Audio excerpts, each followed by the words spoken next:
The unforgiving winter had turned the desert floor to stone. Nootá's cracked fingers bled as she desperately clawed at the frozen earth, searching for roots that might keep her alive another day. Her tribe was gone, scattered by soldiers, disease, and the endless march of settlers. Alone, she had wandered for weeks, her body growing weaker with each passing sunset. The icy wind cut through her tattered blanket as she collapsed beside the shallow hole she had managed to dig. Miles away, exiled Chief Tł'ahní followed the cry of an eagle circling above the barren landscape. What would drive this proud Apache leader to risk everything for a dying woman he had never met? Could ancient traditions of honor heal wounds deeper than hunger? Before we jump back in, tell us where you're tuning in from, and if this story touches you, make sure you're subscribed. Because tomorrow, I've saved something extra special for you. 3 weeks earlier, before the ground had fully hardened with frost, Nootá had stood frozen in a different way, hidden among the juniper trees, watching as cavalry soldiers torched her village. The screams of her people still echoed in her dreams. She had been gathering medicinal herbs in the hills when the attack came, her grandmother's bone knife tucked safely in her belt. That ancient tool, yellowed with age and polished from generations of hands, was now her only possession. From a life that had vanished like smoke, when night fell and the soldiers departed, she had crept back to find nothing but ash and bodies. No time for proper burial rites, no time for mourning. The soldiers would return. She took only what she could carry: a small water skin, a handful of corn, and the clothes on her back. The bone knife, carved with symbols of her lineage, became both tool and talisman. Walk toward the setting sun, her grandmother had once told her, describing distant cousins who had moved to Western territories. If trouble ever finds us, seek the people of Black Mountain. Those words guided her feet now, though the journey would cross the harshest terrain. The first week had been manageable. Fall still clung to the land, and Nootá's knowledge of wild food served her well. She dug tubers and harvested berries, careful to ration what she found. She avoided trails and kept to high ground where she could spot dust from approaching horsemen. Each night, she built no fire, instead wrapping herself in her thin blanket beneath rocky overhangs or in shallow caves. By the second week, the weather turned.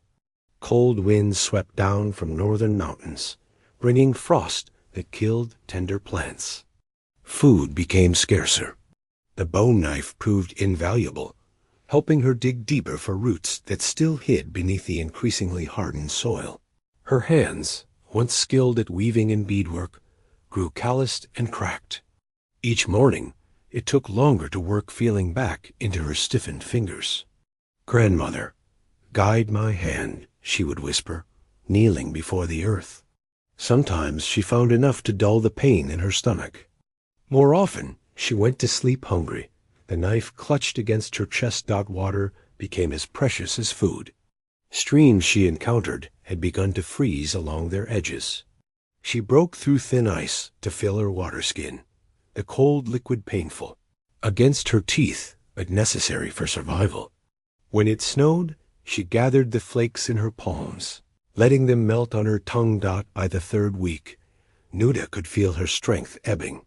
The land had become unfamiliar, flatter, more exposed, with fewer places to shelter. Her thoughts grew confused. Sometimes she found herself standing still, staring at the horizon, unable to remember how long she had been there. The cold had worked its way into her bones, making each step a deliberate act of will. One morning, she woke to find her blanket covered in frost, her body shivering uncontrollably. The sun provided light, but little warmth. She walked because stopping meant death, though her destination had become a vague memory. The bone knife felt heavier in her hand as she searched for any sign of edible plants. When she spotted the particular pattern of leaves that indicated desert yam, her heart quickened. Food, at last. But as she knelt and began to dig, her knife, struck earth turned hard as stone by the deepening cold. She hammered at it with a rock, chipping away tiny fragments, her frustration building as weakness threatened to overcome her. "Please," she whispered to the spirits of the earth, "I must eat." The hole deepened by inches rather than handfuls. Blood from her split fingertips stained the frozen soil. The sun crossed the sky, and still she dug, unwilling to abandon what might be her last chance at nourishment. When at last her knife struck something solid and rounded, she nearly wept. Carefully, she worked the root free, smaller than she had hoped, but enough to sustain her another day, if eaten sparingly. As she cleaned her grandmother's knife on her sleeve, a strange sensation came over her. Not the dizziness of hunger that had become her constant companion, but something else, a feeling of being watched. She scanned the horizon, but saw nothing beyond the scrub and scattered boulders. Then, high above, a cry split the air.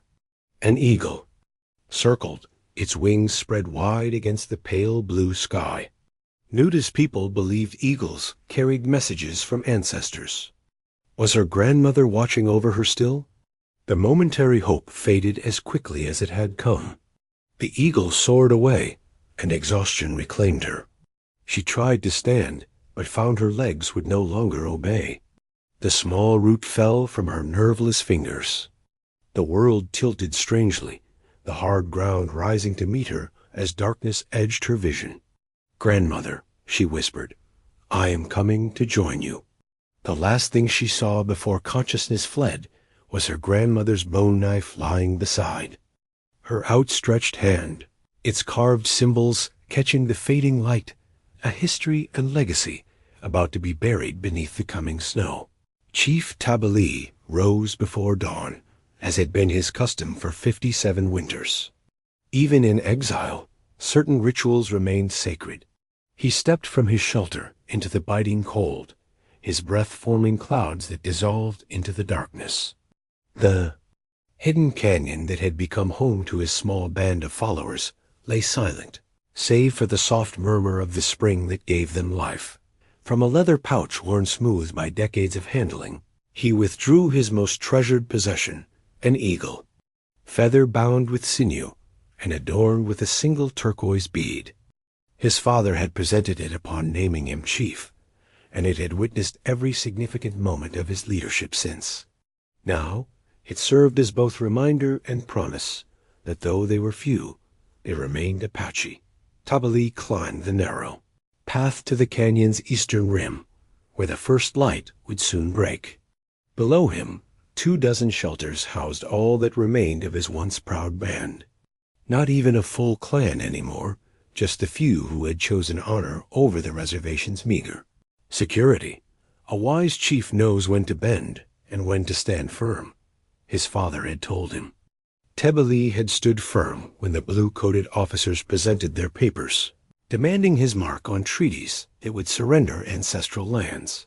He had remained unmoved when threatened with imprisonment. But when they came with many guns and few words, he had chosen to lead his people away rather than watch them die in a futile last stand. That had been 2 summers ago. Some had later slipped away to join relatives on the reservation, worn down by the constant vigilance and hardship of their hidden existence. Tł'ahní did not blame them. The world they had known was vanishing faster than morning mist. The eagle feather caught the first golden rays as the sun crested the distant mountains. Tł'ahní held it up, moving it slightly so the light played across its surface. "Show me the path today," he whispered in the language of his ancestors. "What must I do to preserve our ways?" Such communion with the spirits had once been performed with the guidance of medicine men, amid the smoke of sacred herbs and the rhythm of ceremonial drums. Now, alone on the canyon rim, Tł'ahní had simplified the ritual out of necessity. But the connection remained strong. As he turned the feather, a distant cry reached his ears. He scanned the brightening sky until he spotted it, an eagle soaring above the desert flatlands beyond the canyon. its appearance during his mourning. Ritual could not be coincidence. The bird circled once, twice, then flew purposefully westward. Tł'ahní watched until the eagle became a speck against the vast blue. The message seemed clear. He was meant to follow. But leaving the canyon's protection carried great risk. Cavalry, patrols still searched for his band, and other dangers waited on the open desert. He descended to where Nootá, his most trusted warrior, tended the morning fire. "I must journey out today," Tł'ahní announced, accepting the cup of hot pine needle tea Nootá offered. "The winter grows harsh," Nootá replied, his weathered face showing concern. "What calls you beyond our walls?" "Eagle medicine speaks. I cannot ignore it." Nootá nodded, knowing better than to question further. "Take extra water. The springs beyond our canyon have begun to freeze." As Tł'ahní gathered supplies, doubts crept into his mind. His band depended on his leadership. Their food stores had dwindled faster than anticipated, and the youngest and oldest among them had already grown gaunt. Had the spirits truly called him away, or was he following a desperate hope? His daughter would have known. Kiant had inherited her mother's gift for interpreting signs, but both had been taken by fever 5 winters past. Without them, Tł'ahní sometimes felt he led by instinct alone. He secured his knife and a small pouch of pemmican, then filled a water skin from the spring. As he straightened, he caught sight of young Deneke, watching him with solemn eyes. "Will you return by nightfall, uncle?" the boy asked, using the respectful term for an elder not of direct lineage. Tł'ahní knelt to meet the child's gaze. "The eagle calls me to journey, but my heart remains here with our people. I will return when the task is complete. Mother says the soldiers will find us soon," Deneke confided, his voice small. Tł'ahní placed a gentle hand on the boy's shoulder. "Our ancestors have watched over this canyon since before the Spanish came with their horses. Its secrets are well kept." With a final touch to the eagle feather secured in his hair, Tł'ahní made his way to the hidden passage that connected their sanctuary to the outside world. The narrow cleft in the rock face was invisible unless one knew precisely where to look. Nature's perfect defense dot. As he emerged onto the open desert, the wind hit him with unexpected force. Winter had strengthened its grip during the days they'd spent sheltered within the canyon. He pulled his rabbit fur-lined vest tighter and turned westward, where the eagle had shown the way. "I am listening," he said to the vast sky. "Lead me where I must go." The sun climbed higher as he walked, casting short shadows across the frozen landscape. Whatever awaited him, Tł'ahní knew it must offer hope for his dwindling band. Otherwise, they faced a slow death, their ancient ways forgotten, their stories silenced by time and the relentless march of the new world. Tł'ahní had walked for nearly 4 hours, following the path the eagle had shown. The winter sun offered little warmth as it arced across the cloudless sky. Twice he had changed direction to avoid distant dust clouds that might signal cavalry patrols. His moccasins left barely discernible tracks on the hard ground, a skill learned in childhood and perfected over decades of eluding enemies. When he spotted the dark form against the pale earth, he initially took it for a fallen juniper branch. Only as he drew closer did the shape resolve into something human. Instinct made him crouch and scan the surroundings. An ambush was always possible, even in this desolate place. But no other movement caught his eye. No horses stamped nearby. No weapons glinted in the sun. He approached cautiously, moving from boulder to brush with practiced silence. The figure did not stir. A woman, he could see now, collapsed beside a shallow hole in the frozen ground. Beside her lay a bone implement, a digging tool of some kind. He recognized the design as Apache, though not from his particular band. Still wary, Tł'ahní circled to approach from downwind. If this was a trap, he would not walk blindly into it. But as he drew near enough to see her face, his suspicions gave way to concern. Her cheeks were hollow, her lips cracked from dehydration. The threadbare blanket wrapped around her shoulders offered little protection from the biting cold. Without help, she would not survive another night. "Woman," he called softly in his dialect, "can you hear me?" She did not respond. Kneeling beside her, he noted the tribal markings on her clothing, Southern Apache, from bands that ranged far, to the east of his territory. What had brought her alone to this barren place? Her pulse fluttered weakly beneath his fingertips. Decision made, he unslung his water pouch and gently lifted her head. When a few drops touched her lips, her eyelids fluttered. "Drink," he urged, tipping the pouch carefully. Water spilled down her chin before her cracked lips parted. She swallowed reflexively, once, twice. Then her eyes opened fully, clouded with confusion and fear. She jerked away from him, spilling precious water onto the frozen ground. Her hand scrabbled weakly for the bone knife, but her fingers lacked the strength to grasp it. "I mean no harm," Tł'ahní said, keeping his voice low and steady. He held up empty palms to show he carried no weapon. "You are dying. I can help." "The woman's eyes darted across his face, assessing. She spoke, her voice a dry whisper in a dialect he only partially understood. Something about soldiers and fire. "I am Tł'ahní of the mountain Apache," he said slowly, touching his chest. "Chief of my band." Recognition flickered in her eyes at his tribal name, though her expression remained wary. She attempted to respond, but her dialect's unfamiliar.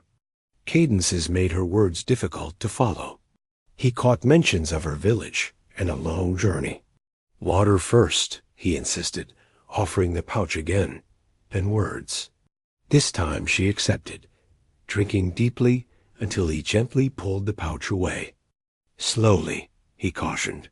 "Too much at once will make you sick." She nodded slightly, seeming to understand. When she spoke again, she made a visible effort to adjust her dialect closer to his. "Nootá," she said, touching her own chest. "Of the eastern bands. You are far from your territory. Nootá of the eastern bands." Her eyes filled with tears. "Was too dehydrated to shed. My village is gone. All gone." Tł'ahní nodded grimly. It was a story repeated across Apache lands, entire communities scattered or destroyed by the blue coats and their guns. He had heard rumors of increased military activity to the east, but news traveled slowly between the isolated bands. "How long have you traveled alone?" he asked. "Many days," she replied. "I lost count." Her gaze dropped to the shallow hole she had been digging, seeking food. Tł'ahní examined the disturbed earth, root digging a last resort for the desperate. He reached for her bone knife, examining the carvings that spoke of her lineage. When he offered it back to her, handle first, some of the tension left her shoulders. "My camp is half a day's journey," he said. "There is food and shelter." Suspicion returned to her eyes. Strangers rarely offered help without expecting something in return. Even between Apache bands, there had been conflicts over diminishing territories. "Why help me?" she asked directly. Tł'ahní considered his answer carefully. "The eagle led me to you." Understanding crossed her features. Eagle medicine was respected by all Apache bands, regardless of their differences. If an eagle had guided his path, there was purpose in their meeting. "Can you stand?" he asked. Nootá attempted to rise, but collapsed back almost immediately. Weeks of inadequate food and exposure had left her weaker than she'd realized. Without further discussion, Tł'ahní gathered her meager possessions, the bone knife and tattered blanket, and secured them at his waist. Then, with the careful movements of one accustomed to bearing precious burdens, he lifted her into his arms. She stiffened briefly before necessity overcame pride. Her head came to rest against his shoulder as exhaustion reclaimed her. "Hold fast." "To life, Nootá of the eastern bands," he murmured, adjusting his grip. Your journey is not yet finished. With the winter sun already beginning its descent toward the western horizon, Tł'ahní turned back toward the hidden canyon, his pace steady despite the additional burden. The eagle had shown him his task. Now he must complete it before darkness fell. The journey back to the canyon proved more arduous than Tł'ahní had anticipated. Nootá weighed little too little, but carrying her across the rugged terrain required frequent adjustments to his path. What had taken him 4 hours outbound would consume the remaining daylight, and more on return. Nootá drifted in and out of consciousness, her breathing shallow but steady against his chest. When awake, she made no complaint, though he could feel the tension in her body as they navigated particularly rough passages. Once, when he stumbled slightly on loose shale, her fingers clutched weakly at his buckskin shirt, an instinctive gesture that spoke of her vulnerability. As the sun dipped toward the horizon, Tł'ahní paused in the shadow of a large boulder. He gently lowered Nootá to a seated position, propping her against the sun-warmed stone. "We must rest briefly," he explained, offering the water pouch again. She drank more carefully this time, her eyes clearer than before. When she finished, she attempted to speak, but a fit of coughing interrupted her words. Tł'ahní reached for the small medicine pouch that hung at his waist. Woven from rabbit fur and sealed with pine pitch, it contained the herbs and remedies he had carried since becoming chief. From it, he extracted a small bundle of dried leaves. "Chew these," he instructed, placing them on her palm. "They will ease your breathing and give strength." Nootá examined the herbs with the careful assessment of one knowledgeable in plant medicine. Recognizing desert sage and another plant from her own people's pharmacopoeia, she placed them in her mouth. The bitter taste made her grimace, but she chewed obediently. As she did, Tł'ahní scanned the horizon. The winter sun cast long shadows across the land, painting the distant mesas gold and crimson. Beautiful, but the display heralded the coming darkness, and with it, the killing cold. "We must reach the canyon before full dark," he said, more to himself than to her. Nootá swallowed the medicine and gestured weakly at herself. "Leave me. Too slow." Her dialect had shifted closer too, his making communication easier, though still fragmentary. Tł'ahní shook his head. "The eagle did not lead me to you so that I could abandon you halfway home." A sound caught his attention, the faint jingling of metal against metal, carried on the wind. His body tensed. Cavalry. Without a word, he gathered Nootá once more, and moved quickly behind a larger outcropping of rock. "Soldiers," he whispered, setting her down in the deepest shadow. They waited in silence as the sound grew louder, then gradually faded as the patrol passed to the south of their position. Only when the last echoes had disappeared did Tł'ahní exhale fully. "They search constantly," he explained, "for any Apache not on the reservation lands." Nootá nodded, her expression haunted. "They burned my village, shot those who ran." The words needed no elaboration. It was a story repeated across the territories. As the white man's government sought to gather all tribes onto designated lands or eliminate those who resisted, my band refused their papers, Tł'ahní said simply. "We chose the old ways." A ghost of a smile touched Nootá's cracked lips. "As did my people, until ... Her voice trailed off, lost in memories too painful to voice. Tł'ahní understood.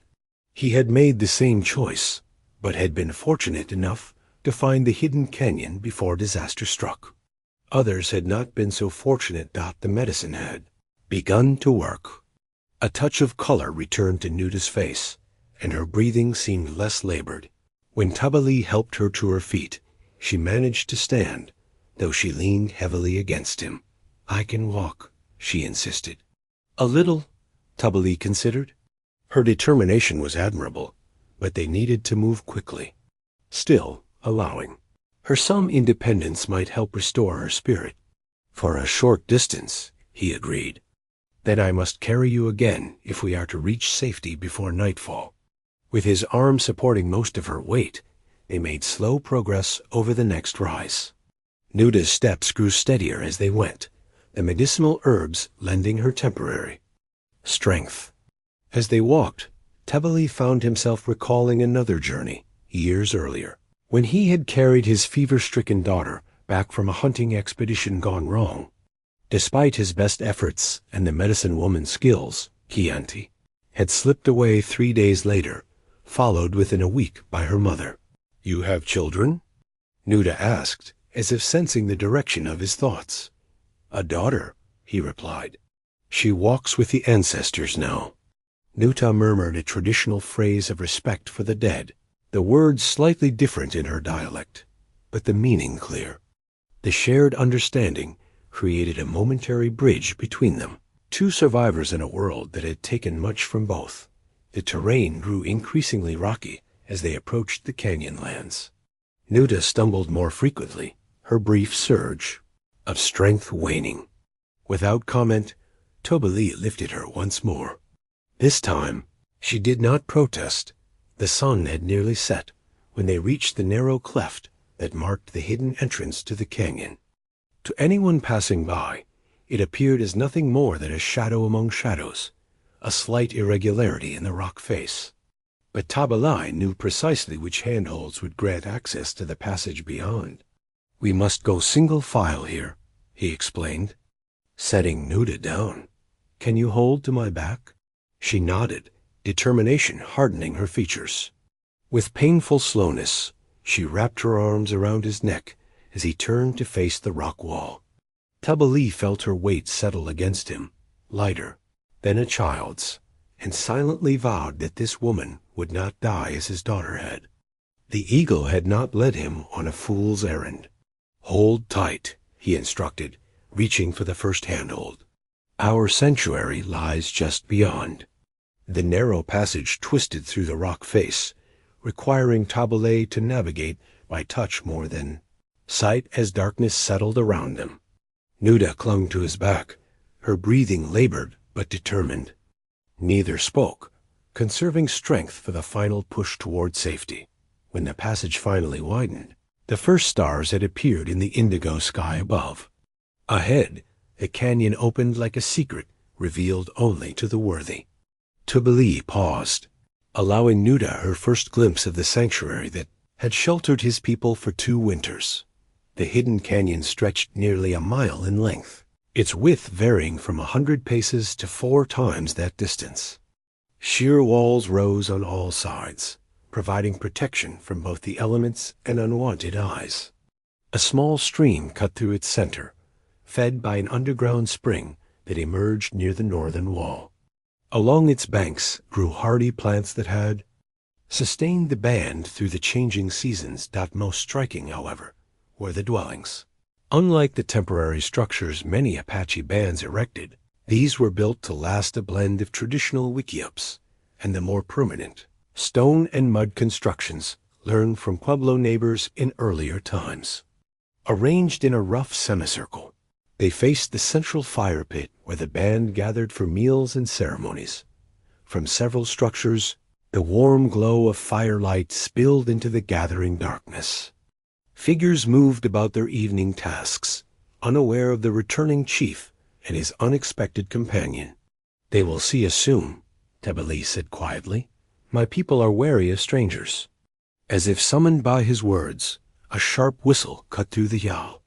Evening air. A sentry had spotted them. Within moments, several warriors emerged from the shadows, bows half drawn until they recognized their chief. "Tabali returns," called the lead scout, a young man named Beske. His eyes widened when he noticed the burden the chief carried. "Who comes with you?" Before Tabali could respond, other members of the band approached, their expressions ranging from curiosity to outright suspicion. Narkots, his trusted second, pushed through the gathering crowd. "What is this?" he demanded, gesturing toward. "Nootá, you bring an outsider to our sanctuary?" "The eagle led me to her," Tabali replied evenly. She is of the eastern bands, her village destroyed by bluecoats. She needs our help. Murmurs rippled through the assembled group. Some made signs to ward off misfortune strangers meant risk, and risk was something their precarious existence could ill afford. From the back of the crowd, an elderly woman stepped forward. Ashtla, the band's oldest member and keeper of healing. Knowledge moved with surprising quickness for one of her years. Without speaking, she approached and studied Nootá's face in the fading light. "This one walks with one foot already in the spirit world," she pronounced. "Bring her to my dwelling." The authority in her voice brooked no argument, even from Nootá. With a nod of acknowledgement to the elder, Tabili followed her toward the largest of the structures. As they passed the central fire pit, Nootá's gaze was drawn to the canyon wall beyond. Even in the dim light, ancient markings were visible, petroglyphs, carved by unknown hands centuries before. Human figures danced across the stone surface, accompanied by symbols of water, game animals, and protective spirits. Above them all, an eagle soared, wings outstretched in eternal flight. The old ones knew this place, Tabili explained, noting her interest. Many bands have sheltered here during difficult times. The water never fails, even in the driest seasons. Inside Ashtla's dwelling, a fire burned in a central pit, vented through a clever arrangement of stones that directed most of the smoke upward while retaining heat. Woven mats covered the packed earth floor, and bundles of dried herbs hung from the ceiling beams, filling the air with their medicinal scent. The old woman gestured toward a sleeping pallet near the fire. There, set her down gently. Tabili complied, easing Nootá onto the soft bedding. Her eyes had grown fever-bright during the final stage of their journey, and she seemed only vaguely aware of her surroundings. "She needs food and medicine," Tabili said. "And rest." Ashtla was already reaching for her supplies, selecting dried plants with practiced hands. "I will tend to her. Go reassure the others." Nootá looks ready to call a council. It was true. Through the open doorway, Tabili could see his second-in-command gesturing animatedly to the gathered warriors, bringing a stranger to their hidden refuge. Even a dying Apache woman had broken their most stringent rule of survival. "I will return soon," he promised Nootá, who managed a slight nod before closing her eyes. As he turned to leave, Ashla's voice stopped him. "Chief, the eagle sent you to find her?" "Yes." It circled above her as she lay dying. The old woman nodded thoughtfully. "Then there is purpose in this meeting. The spirits do not waste such signs on meaningless events." Outside, the band had gathered. Around the central fire, their faces tense in its flickering light. Children were ushered into dwellings by protective mothers, while warriors stood with hands never far from their weapons. Fear had kept them alive, this long fear and vigilance. Nootá approached as Tabili joined the circle. "A word, brother," he said, using the term that acknowledged their long friendship despite the current disagreement. "Speak your concerns." Tabili replied, loud enough for all to hear. "We have no secrets among our band. You bring a stranger among us when discovery means death for all," Nootá said bluntly. Was there no other way to help her? From the darkness beyond the fire, someone called out, "What if she leads others here? What if she was followed?" "I took every precaution," Tabili answered. "And she traveled alone for many days before I found her. No one followed." A young mother clutching an infant spoke up. "Our children depend on this sanctuary." Was her life worth risking theirs? The question hung in the air, unanswerable in its stark simplicity. Tabili looked around at the faces of his people, fewer than 30 souls, all that remained of a once proud band. Their fear was justified.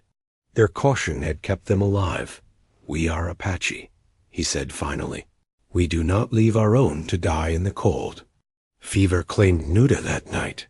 Her body, pushed beyond endurance by weeks of deprivation, now fought its final battle.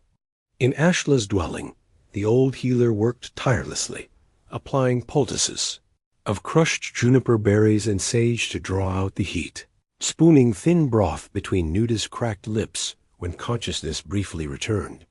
The clay pot Ashla, used for her healing mixtures, had belonged to her grandmother, its surface worn smooth by generations of hands. Small indentations around its rim marked the sacred ingredients for different ailments, a tactile recipe book that had guided healers through countless crises. Now it held a paste of desert plants and minerals known only to those who had studied the old ways. Her spirit wanders between worlds, Ashla told Tabali when he returned after calming the band's immediate concerns. The next day will decide whether she stays or joins her ancestors. Tabali nodded grimly. He had seen such fevers before, the body's last desperate fight after being pushed too far. Sometimes the strongest warriors succumbed, while seemingly fragile elders survived. "I will sit with her," he said, settling himself near the sleeping pallet. Ashla raised an eyebrow, but did not object. It was unusual for a chief to perform such a vigil for one not of his immediate family, but she had long ago learned not to question the workings of the spirits. If Tabali felt called to watch over this stranger, there must be purpose in it. Throughout the night, Nootá's fever rose and fell like the tides. She muttered in her delirium, sometimes in her own dialect, sometimes in broken Spanish words, of pleading, of fear, of loss. Once she cried out for her grandmother with such anguish that Tabali found himself reaching for her hand, an instinctive gesture of comfort he had not offered since his daughter's passing. Dawn brought no improvement. Ashla replaced the poultices and added ground willow bark to her medicines to fight the fever. When Nakot's appeared at the dwelling entrance, his expression was solemn. "The council wishes to speak with you," he told Tabali. "They have questions about the stranger." "Her name is Nootá," Tabali replied, more sharply than he had intended. "And she fights for her life." Nakot's eyes flickered to the woman on the pallet. "That may be, but the safety of our band cannot wait for her recovery." His voice softened slightly. "Brother, they only wish to understand your decision. You have led us wisely until now." Tabali knew he could not avoid the confrontation. As chief, he answered to the needs of his people. Rising reluctantly, he followed Nakotsi out into the crisp morning air dot near the central fire. The band's elders and warriors had gathered. Among them stood Tł'ahní, a young warrior whose father had died resisting relocation to the reservation. His face was set in hard lines as Tabali approached. "Chief," one of the elders began, "we have always respected your guidance. But bringing this woman here, she would have died," Tabali interrupted. "Would you have had me leave an Apache to the wolves and carrion birds?" "Better one than all of us," Tł'ahní said bluntly. "How do we know she was not being pursued? How do we know she is not bait in a trap?" Murmurs of both agreement and discomfort rippled through the group. The accusation was serious. The bluecoats had been known to use such tactics before. "I tracked back our path," Nakot's offered, always the practical one. There were no signs of pursuit. "If she was bait, she was abandoned to die." "Or she will lead them here once she recovers," Tł'ahní persisted. "Perhaps not willingly, but the bluecoats could follow her trail to our canyon." Another elder spoke up. "The woman is of the eastern bands. Their ways are different from ours. Can we trust her to understand our need for secrecy?" Before Tabali could respond, a commotion at Ashla's dwelling drew everyone's attention. The old healer emerged, her face grave. "The fever breaks," she announced. "But her spirit still hangs by a thread. Your arguing disturbs her rest."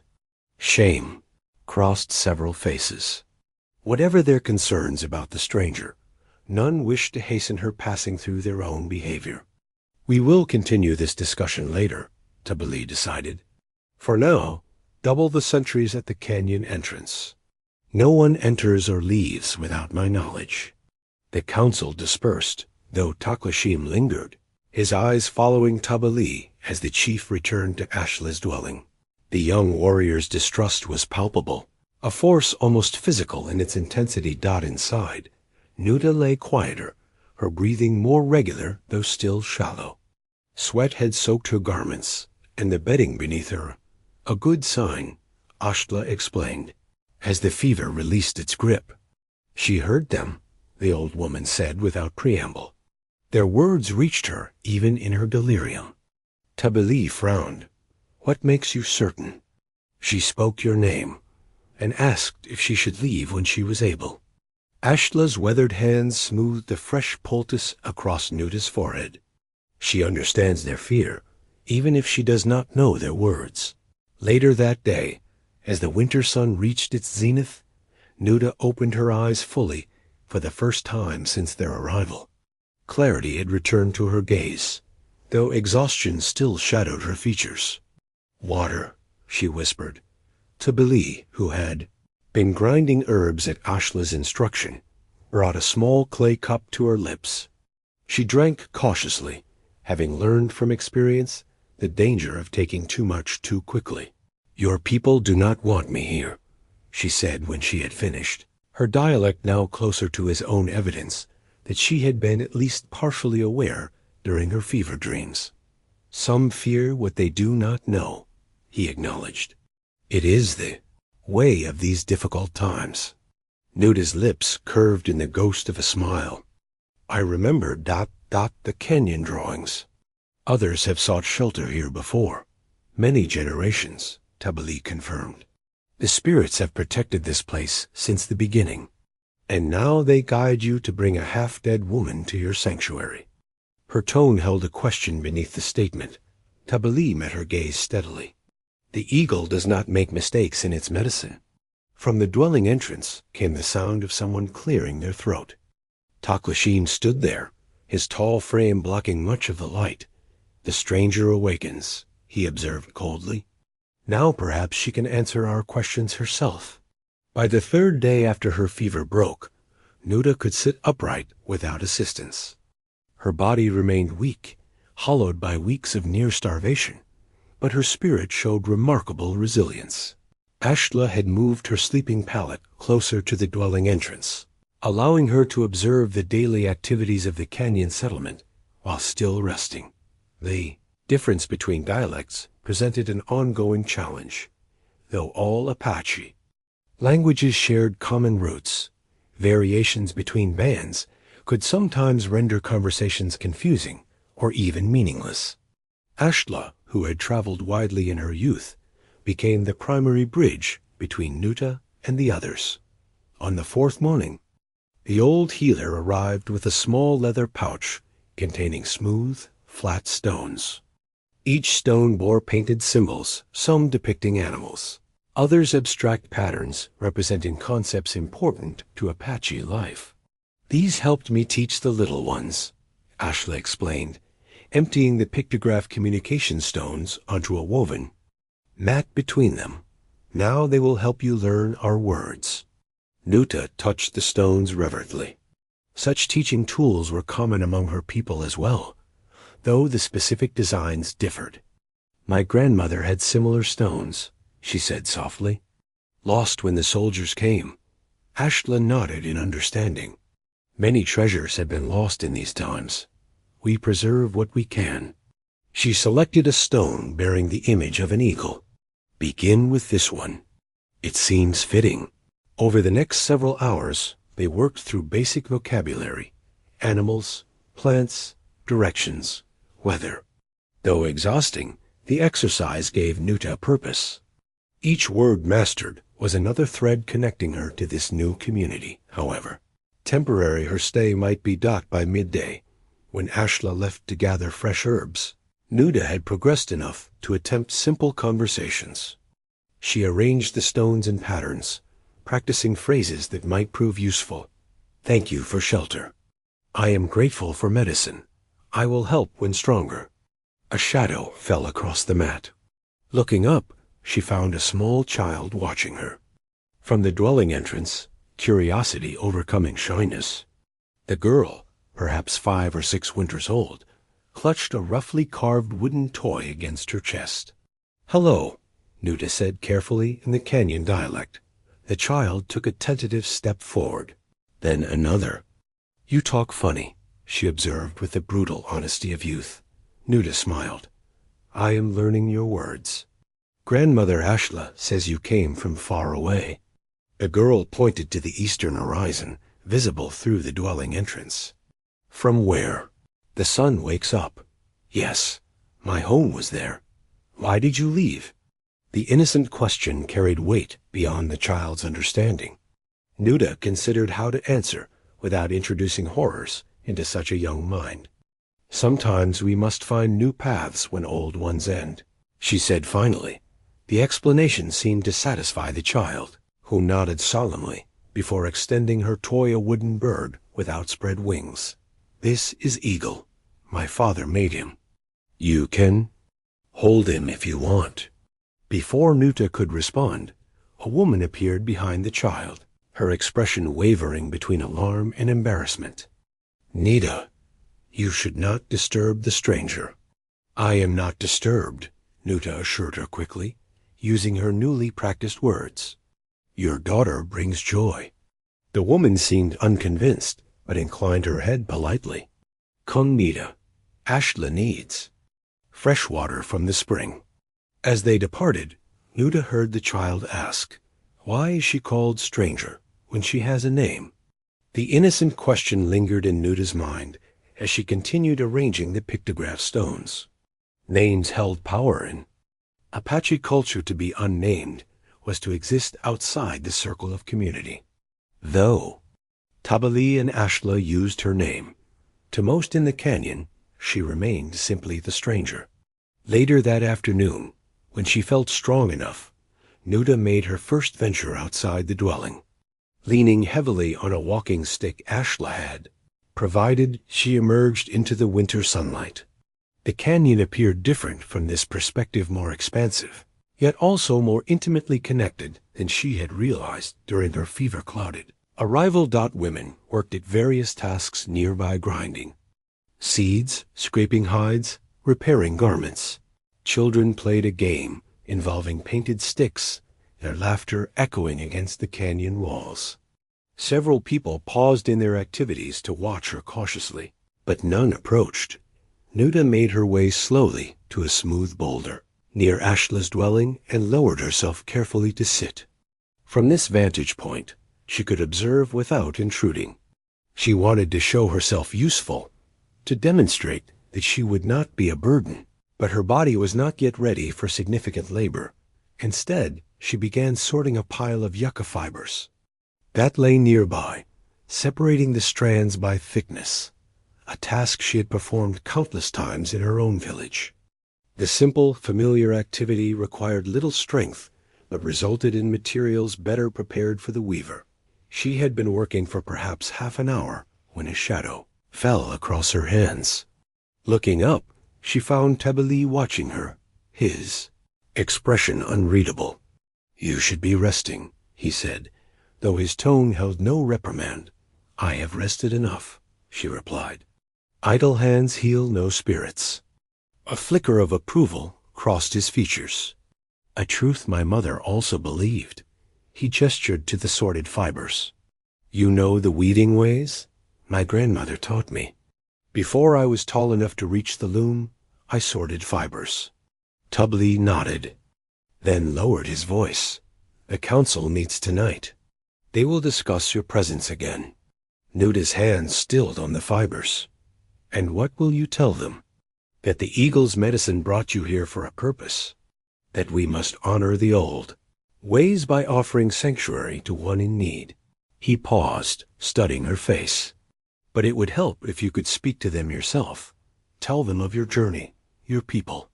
"With my poor words?" Anxiety tightened her throat. "I will embarrass myself and offend them. Speak from your heart. The words will follow." Tabali glanced toward the canyon entrance, where Nakat stood watch. "Some fears run deep. Tł'ahní lost his father, his brothers, and his wife to the Bluecoats. His suspicion is born of grief. Understanding dawned. "You wish me to build bridges." "I wish you to be known," he corrected gently. "Names hold power. Stories create bonds." As the sun began its descent behind the canyon walls, casting long shadows across the settlement, Nootá realized what Tabili was offering, not just physical shelter, but the chance to become more than the stranger. Whether she would remain with this band or eventually continue her journey, that opportunity represented a precious gift in a world where so much had been taken. "I will speak," she decided, fingers resuming their work on the yucca fibers. "When the council gathers, I will share my story." The council gathering proved less confrontational than Nootá had feared. Seated within the circle of elders and warriors, her voice had trembled at first, but gained strength as she recounted the destruction of her village and her desperate journey westward. She spoke of her grandmother's teachings, of the bone knife that had kept her alive, of her dwindling hope before Tabili found her. The shared language of loss transcended dialectal differences. When Tł'ahní questioned her about soldiers' movements to the east, she answered honestly, providing details about patrol patterns she had observed during her weeks of hiding and travel. The information held practical value for the band's security, and even the suspicious young warrior nodded grudgingly at her observations. By the time the council concluded, something had shifted. Though not fully accepted, Nootá was no longer merely the stranger. She had become a person with a history, a survivor whose experiences mirrored their own. In many ways. In the days that followed, winter tightened its grip on the canyon. A storm brought snow that dusted the higher elevations and froze the edges of the stream. Inside the dwellings, fires burned constantly, their smoke rising through cleverly designed vents to dissipate against the canyon walls rather than signaling their presence to distant observers. Food supplies required careful rationing, though the band had prepared for winter with dried meat, preserved fruits, and seed caches. Their stores had been calculated for the existing population. An extra person, even one who ate sparingly as Nootá did, represented an additional strain. She was acutely aware of this burden and sought ways to contribute despite her continuing weakness. When she discovered that her knowledge of desert roots included varieties the canyon band had not fully utilized, she shared preservation techniques that her grandmother had taught her. "These can be dried, then ground to flour," she explained. To the women gathered around a work area, demonstrating with a sample Ashtla had helped her collect near the canyon wall. Mixed with water, they become a paste that lasts many days and provides strength for travelers. Such exchanges gradually integrated Nootá into the daily rhythm of canyon life. Her strength returned slowly but steadily, allowing her to participate in increasingly demanding tasks. She worked primarily with the women, but occasionally found herself included in conversations among the warriors when her experiences with the bluecoats proved relevant to their security discussions. 10 days after the storm, the cold intensified.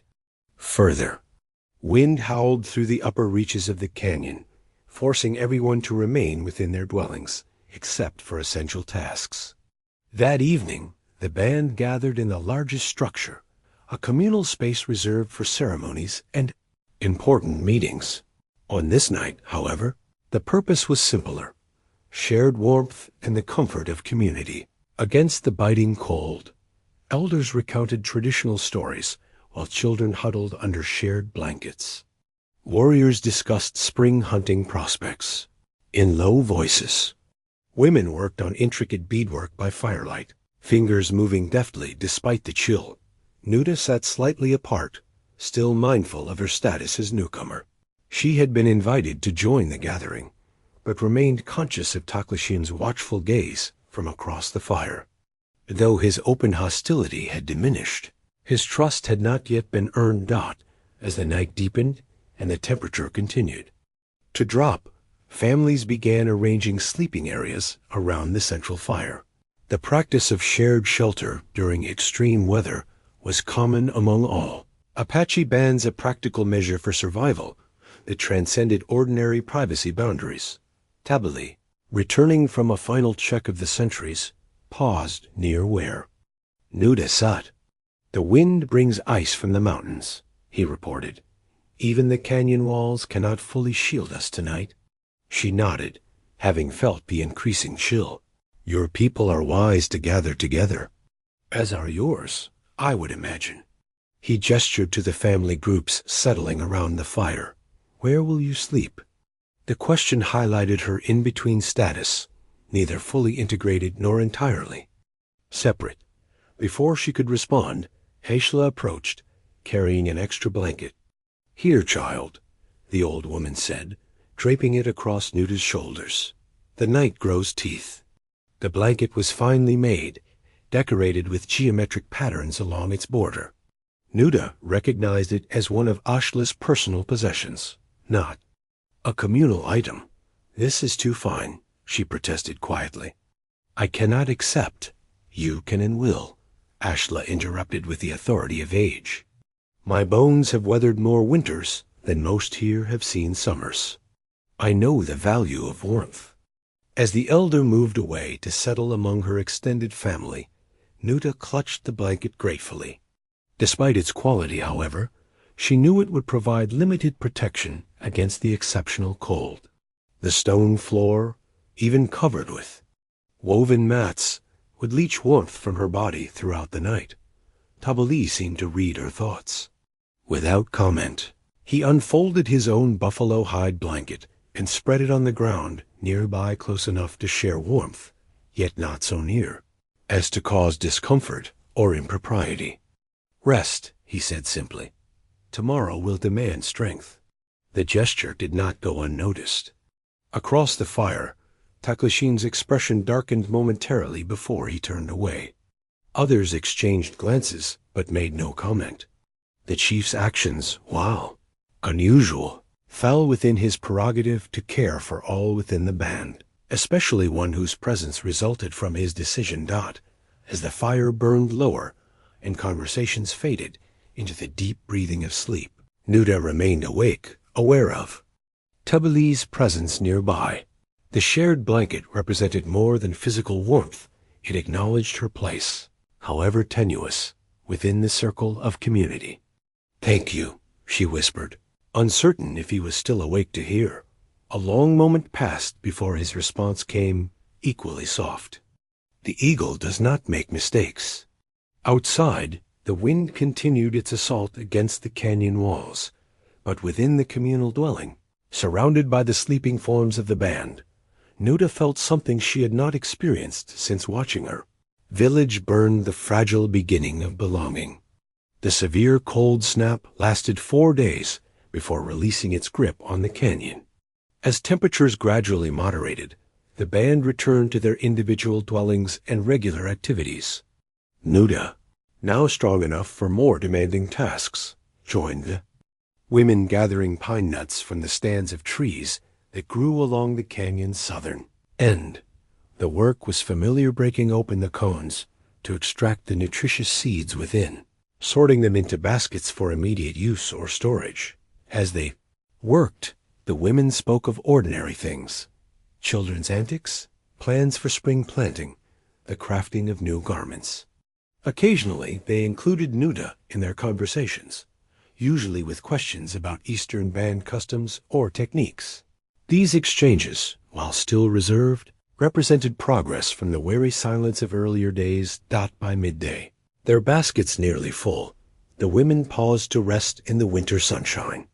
One of the younger mothers shared a small portion of dried berries, a generous gesture given their limited supplies. Nootá accepted with appropriate thanks, savoring the tart sweetness, while listening to the gentle flow of conversation around her. The peaceful moment shattered at the sound of a distant bird call, one that moved against the wind in a pattern too regular for nature. The women fell silent instantly, heads turning toward the canyon entrance. It came again, closer this time, 3 short notes, a pause, then 2 more. "The scout returns," one woman whispered, gathering her basket hurriedly. and not at the expected time. They moved quickly back toward the main settlement, their earlier relaxed demeanor replaced by practiced efficiency. No words were wasted, no unnecessary noise made. Children playing near the stream were silently gathered and brought inside dwellings. Warriors materialized from various activities, weapons ready but held discreetly. Nootá followed the women to the central area, where Tabale already stood conferring with Nakotsi.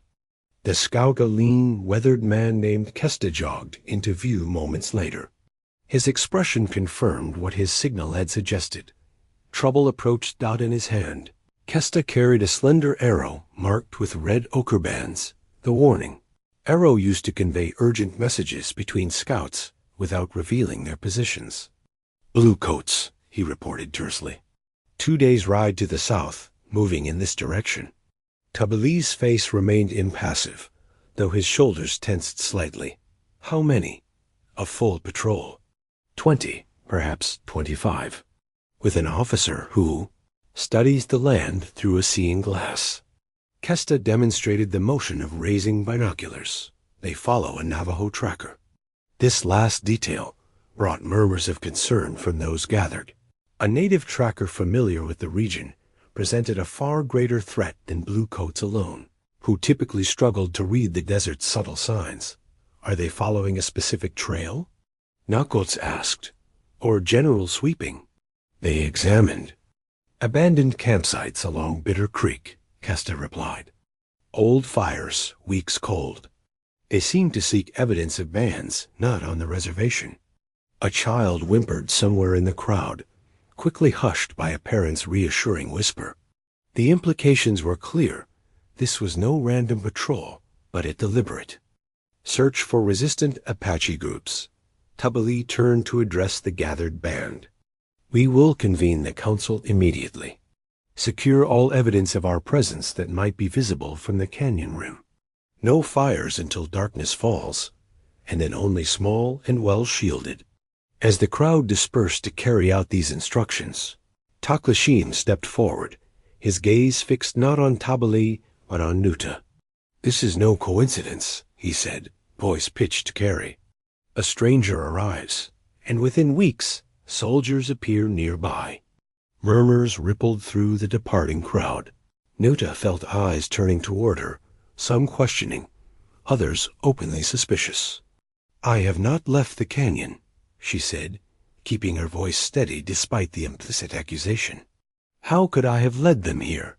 Perhaps you were followed when the chief brought you, Tł'ahní suggested.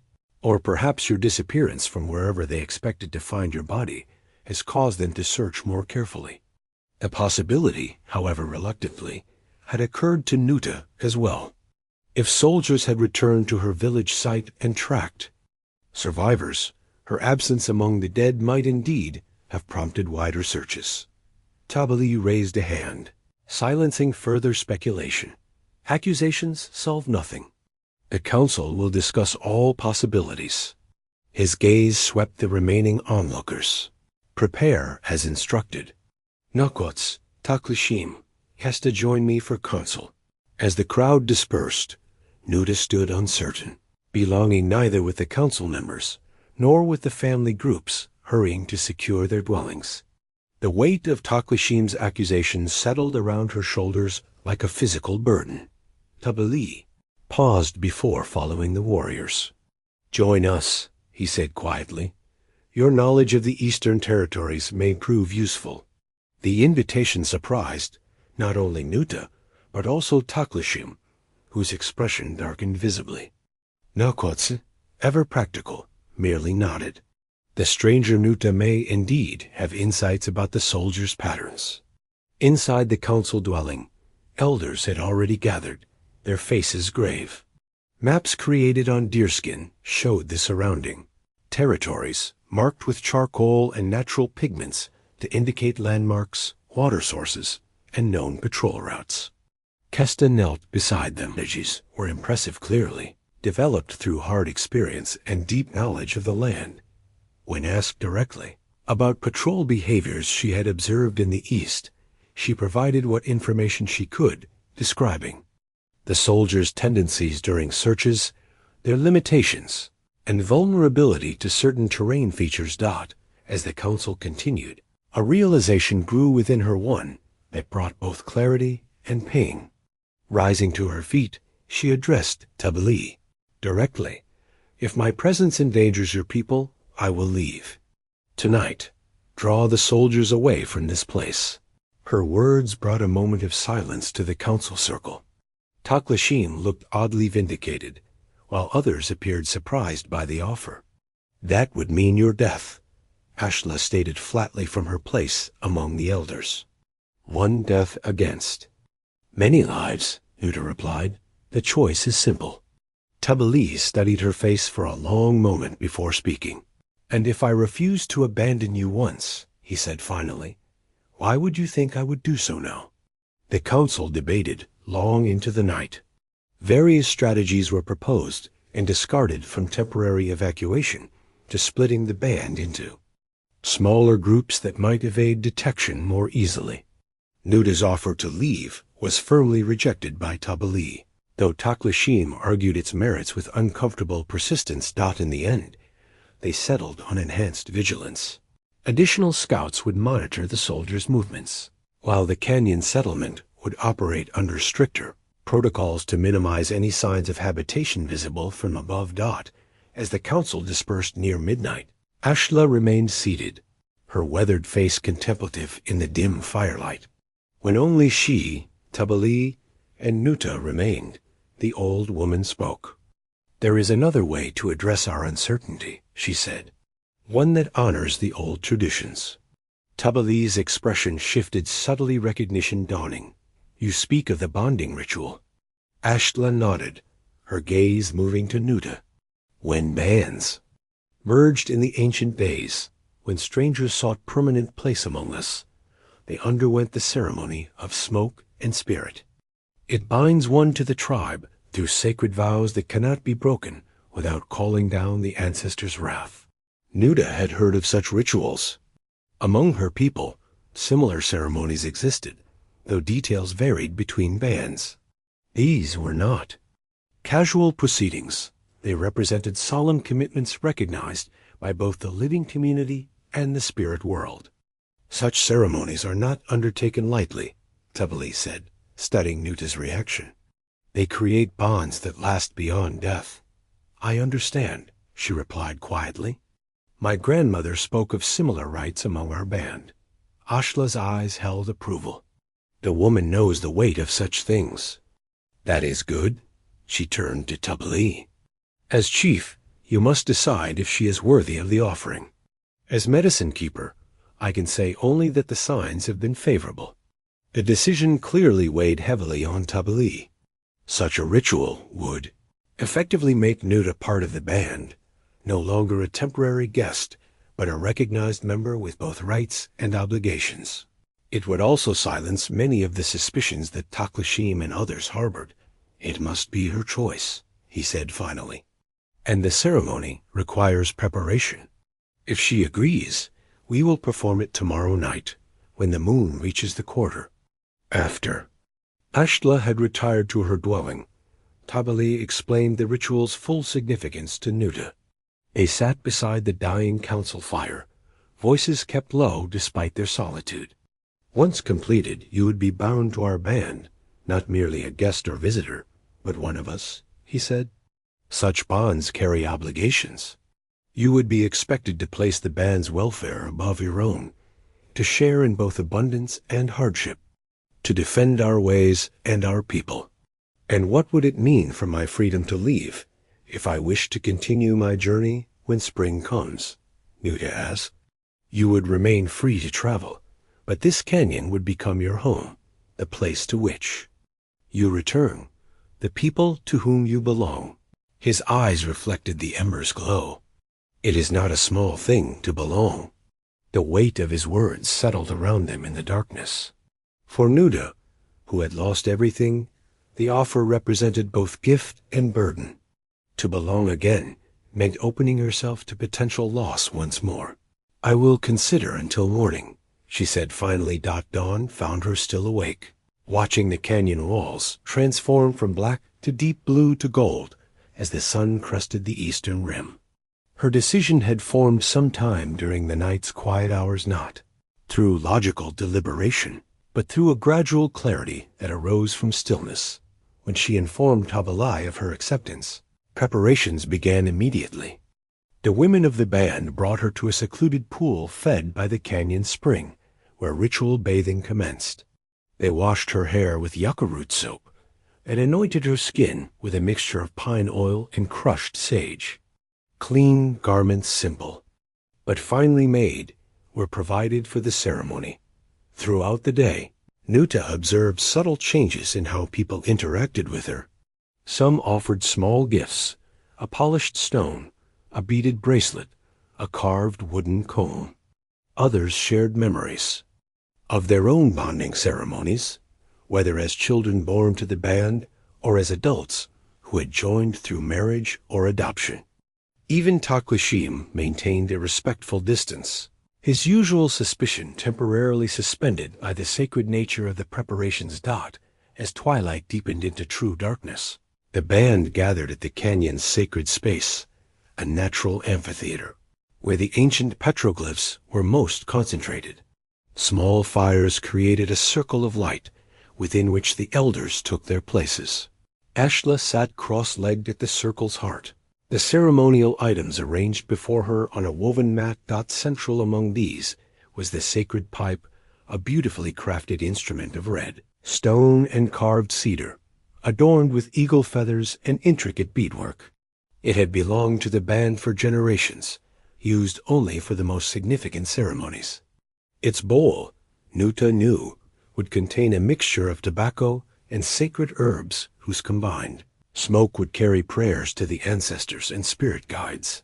Tł'ahní stood at the circle's edge, dressed in his ceremonial attire, a fringed buckskin shirt decorated with porcupine quillwork, leggings with rows of tiny tin cones that made soft musical sounds when he moved, and his eagle feather secured in his hair. As chief, he would lead the ritual and speak the ancient words that would bind Nootá to the band. When all had assembled, a hush fell over the gathering. Ashla beckoned Nootá to enter the circle and kneel before her. The old woman's eyes, usually sharp with practical wisdom, now held a deeper awareness, the focused presence of one who walked comfortably between worlds. "Tonight, a stranger seeks to become family," Ashla announced, her voice carrying clearly to all present. "The ancestors watch. The spirits listen. Let us begin the ritual of trust." As Ashla lifted the sacred pipe, memories of similar ceremonies from Nootá's childhood rose unbidden, her grandmother's voice chanting prayers, the sweet sharp scent of ceremonial smoke, the sense of belonging to something ancient and enduring. She had thought such experiences lost forever when her village burned. Yet here, in this hidden canyon far from her birthplace, the eternal rhythms of Apache life continued, offering her not just survival, but the chance to belong once more. The bonding ritual continued through the night, prayers and songs, the sharing of the sacred pipe, recitations of tribal history that connected present members to their ancestors. By dawn, when the final blessing was spoken, Nootá had taken the first steps toward becoming a recognized member of the band. The process would continue over many days through additional ceremonies and shared experiences. But the most sacred portion was complete. The following morning, as Nootá rested from the night's intensity, urgent news arrived from the scouts. The cavalry patrol had altered course, moving westward away from the canyon's vicinity. This reprieve brought cautious relief, though Tł'ahní maintained the enhanced security measures for several more days to ensure the danger had truly passed. As tension eased, a more immediate concern took precedence: dwindling food supplies. The extended cold had depleted their stores faster than anticipated, and though spring's first signs had appeared in tiny buds on canyon plants, harvest remained weeks away. At the morning council, Nakotsi reported their situation bluntly. "The meat cache will last perhaps 10 days at current rations. A seed and nut stores, perhaps 15. We must hunt before snow returns. Winter hunting carried significant risks. Game was scarcer, tracks more visible in snow or mud, and hunters more exposed in the leafless landscape. Yet necessity outweighed caution. We will send a small party, Tł'ahní decided. 3 warriors, moving fast and light. The deer herds were moving toward the western valleys when last sighted. As arrangements proceeded, Nootá approached Ashla's dwelling, where several women sorted medicinal plants. She had noted their diminishing supplies during her recovery, and had recognized plants growing in specific canyon locations that could supplement their stores. With permission, she said, using the formal address appropriate for an elder, I would gather herbs from the south wall today. Many grow there that would serve your healing work. Ashla looked up from her sorting. The gathering is women's work, but today the hunting party prepares. Perhaps tomorrow would be better. I could join the hunters, Nootá suggested, then added quickly at Ashla's surprised expression. In my band, women sometimes hunted alongside men, especially in lean times. The idea, while not entirely foreign to their customs, was unusual enough to cause the other women to exchange glances. Among most Apache bands, hunting large game was primarily men's domain, though women often took smaller animals through snares and traps. When Nootá's suggestion reached Tł'ahní, he neither dismissed nor immediately accepted it. What skills do you bring to the hunt? He asked pragmatically. My father had no sons, she explained. He taught me tracking and the bow before I reached 12 summers. I have taken deer and pronghorn. Nakatsu, who would lead the hunting party, looked skeptical but not dismissive. An extra bow could mean more meat for the band, he acknowledged. But can you keep pace? The journey will be swift and demanding. I am stronger now, Nootá assured him. And hunger is a powerful motivator. After brief consultation with the other hunters Kesta, and surprisingly, Taklasheen Nakots gave his consent. Tł'ahní's subtle nod of approval finalized the decision. Preparations moved quickly. Nootá was provided with a bow not the finest in their arsenal, but serviceable, and a quiver of 12 arrows. The weapon felt both familiar and strange. In her hands, lighter than the one her father had crafted for her, yet balanced in similar ways. She tested its draw, adjusting her technique to accommodate its particular character. They departed at midday, slipping through the canyon's hidden entrance into the wider world beyond. Moving in single file with Nakotsi leading, they maintained silence except for occasional hand signals indicating direction or potential danger. Nootá took the third position, with Taklasheen behind her, an arrangement that placed her under constant observation from the warrior, who trusted her least dot by late afternoon. They had covered significant ground, following game trails that showed recent use. When Nakots called for a brief rest near a sheltered overhang, Nootá sensed Taklasheen's surprise that she had maintained pace without complaint despite the challenging terrain. The deer moved through here yesterday, Kesta reported, indicating subtle signs in the soil that less experienced eyes might have missed. A small herd, perhaps 8 or 10. They head toward the winter springs, Nakots decided. We will make camp at the ridge overlook and hunt at first light. As they prepared, a minimal camp no fire, cold rations, and shared watch rotations, Nootá observed the warriors' efficient methods. Though they had clearly hunted together many times, they included her in the preparations without comment, assigning her the second watch without either favor or prejudice. When her turn came, she sat wrapped in her blanket at the ridge's edge, scanning the moonlit landscape below. The vastness struck her anew after weeks within the canyon's sheltering walls. Somewhere far to the east lay the ashes of her former life. Here in the west, a tentative new beginning had formed. The bonding ritual had initiated her formal connection to the band, but she knew that practical contributions, like successful hunting, would cement her place more effectively than ceremonies alone. Dawn brought heavy mist to the valley below, obscuring the spring where they expected to find deer. The hunters prepared in silence, checking bowstrings and arrows, applying mud to exposed skin to dull its shine and scent. When Nakots distributed hunting positions, he assigned Nootá to a spot along the likely escape route rather than a primary ambush position, a logical choice given her unproven skills. Take only sure shots, he instructed all of them.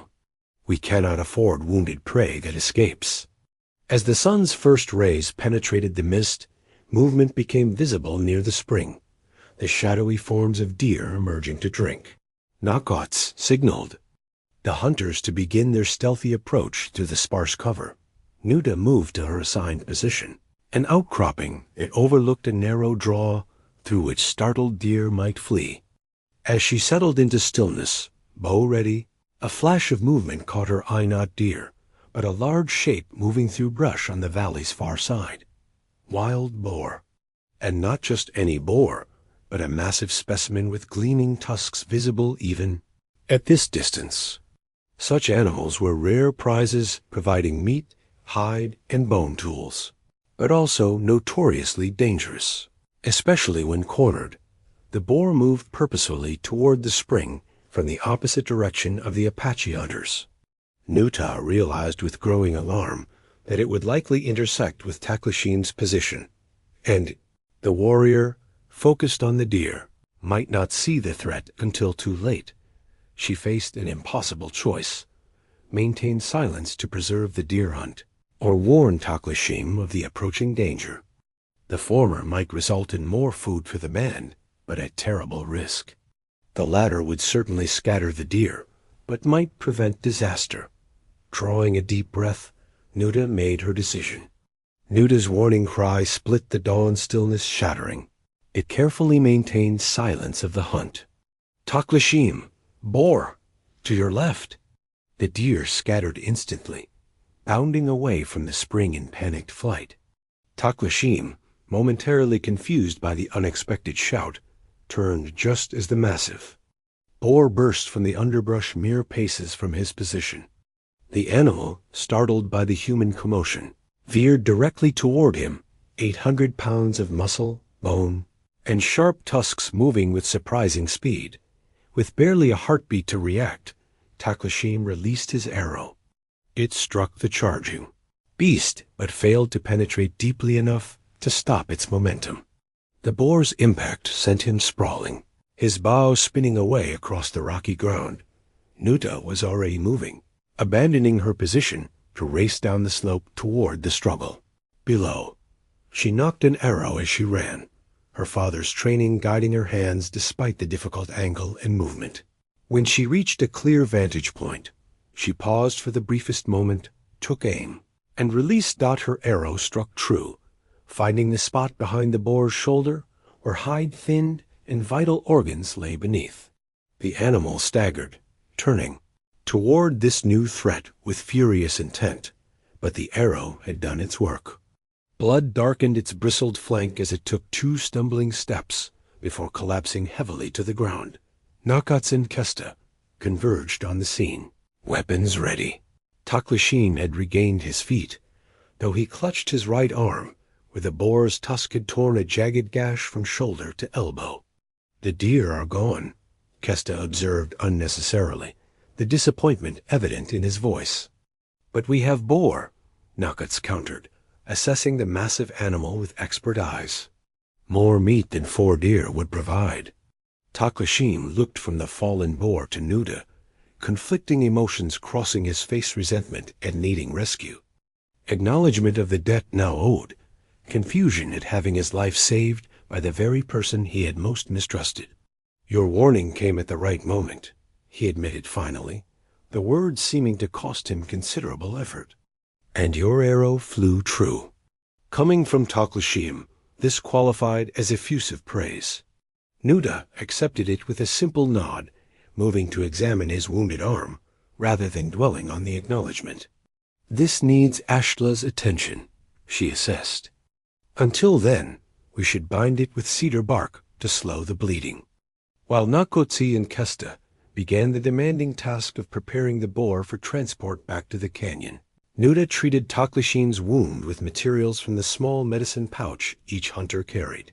The injury, while painful, had missed the major blood pathways, a fortunate outcome, considering the boar's fearsome tusks that their return journey took longer. Burdened as they were with the butchered portions of the massive animal, they fashioned a travois from saplings and sinew to drag the heaviest sections, taking turns at the exhausting labor. Despite the physical demands, spirits remained high. The successful hunt meant the band would eat well for many days. When they finally reached the canyon entrance late the following day, sentries spotted them and relayed news of their approach.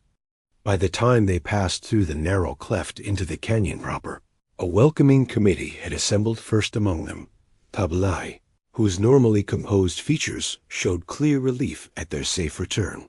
The hunting party's arrival with such abundant game caused immediate celebration. Children ran alongside the returning hunters, exclaiming over the massive boar parts. Women prepared the processing area where the meat would be properly butchered, preserved, and stored. Warriors gathered to hear the tale of the hunt, their appreciation professional and immediate. Ashla took charge of Tł'ahní's wound, leading him to her dwelling for proper treatment. Before following her, he paused beside Nootá and spoke quietly. "I misjudged you," he said simply. "My suspicion was ... excessive." Coming from the proud warrior, this represented a significant concession. Nootá accepted it with the gravity it deserved. "Fear for one's people is never excessive," she replied, "only sometimes misplaced." As the evening progressed and the successful hunt was properly celebrated, Nootá found herself treated differently, with a respect that went beyond mere politeness.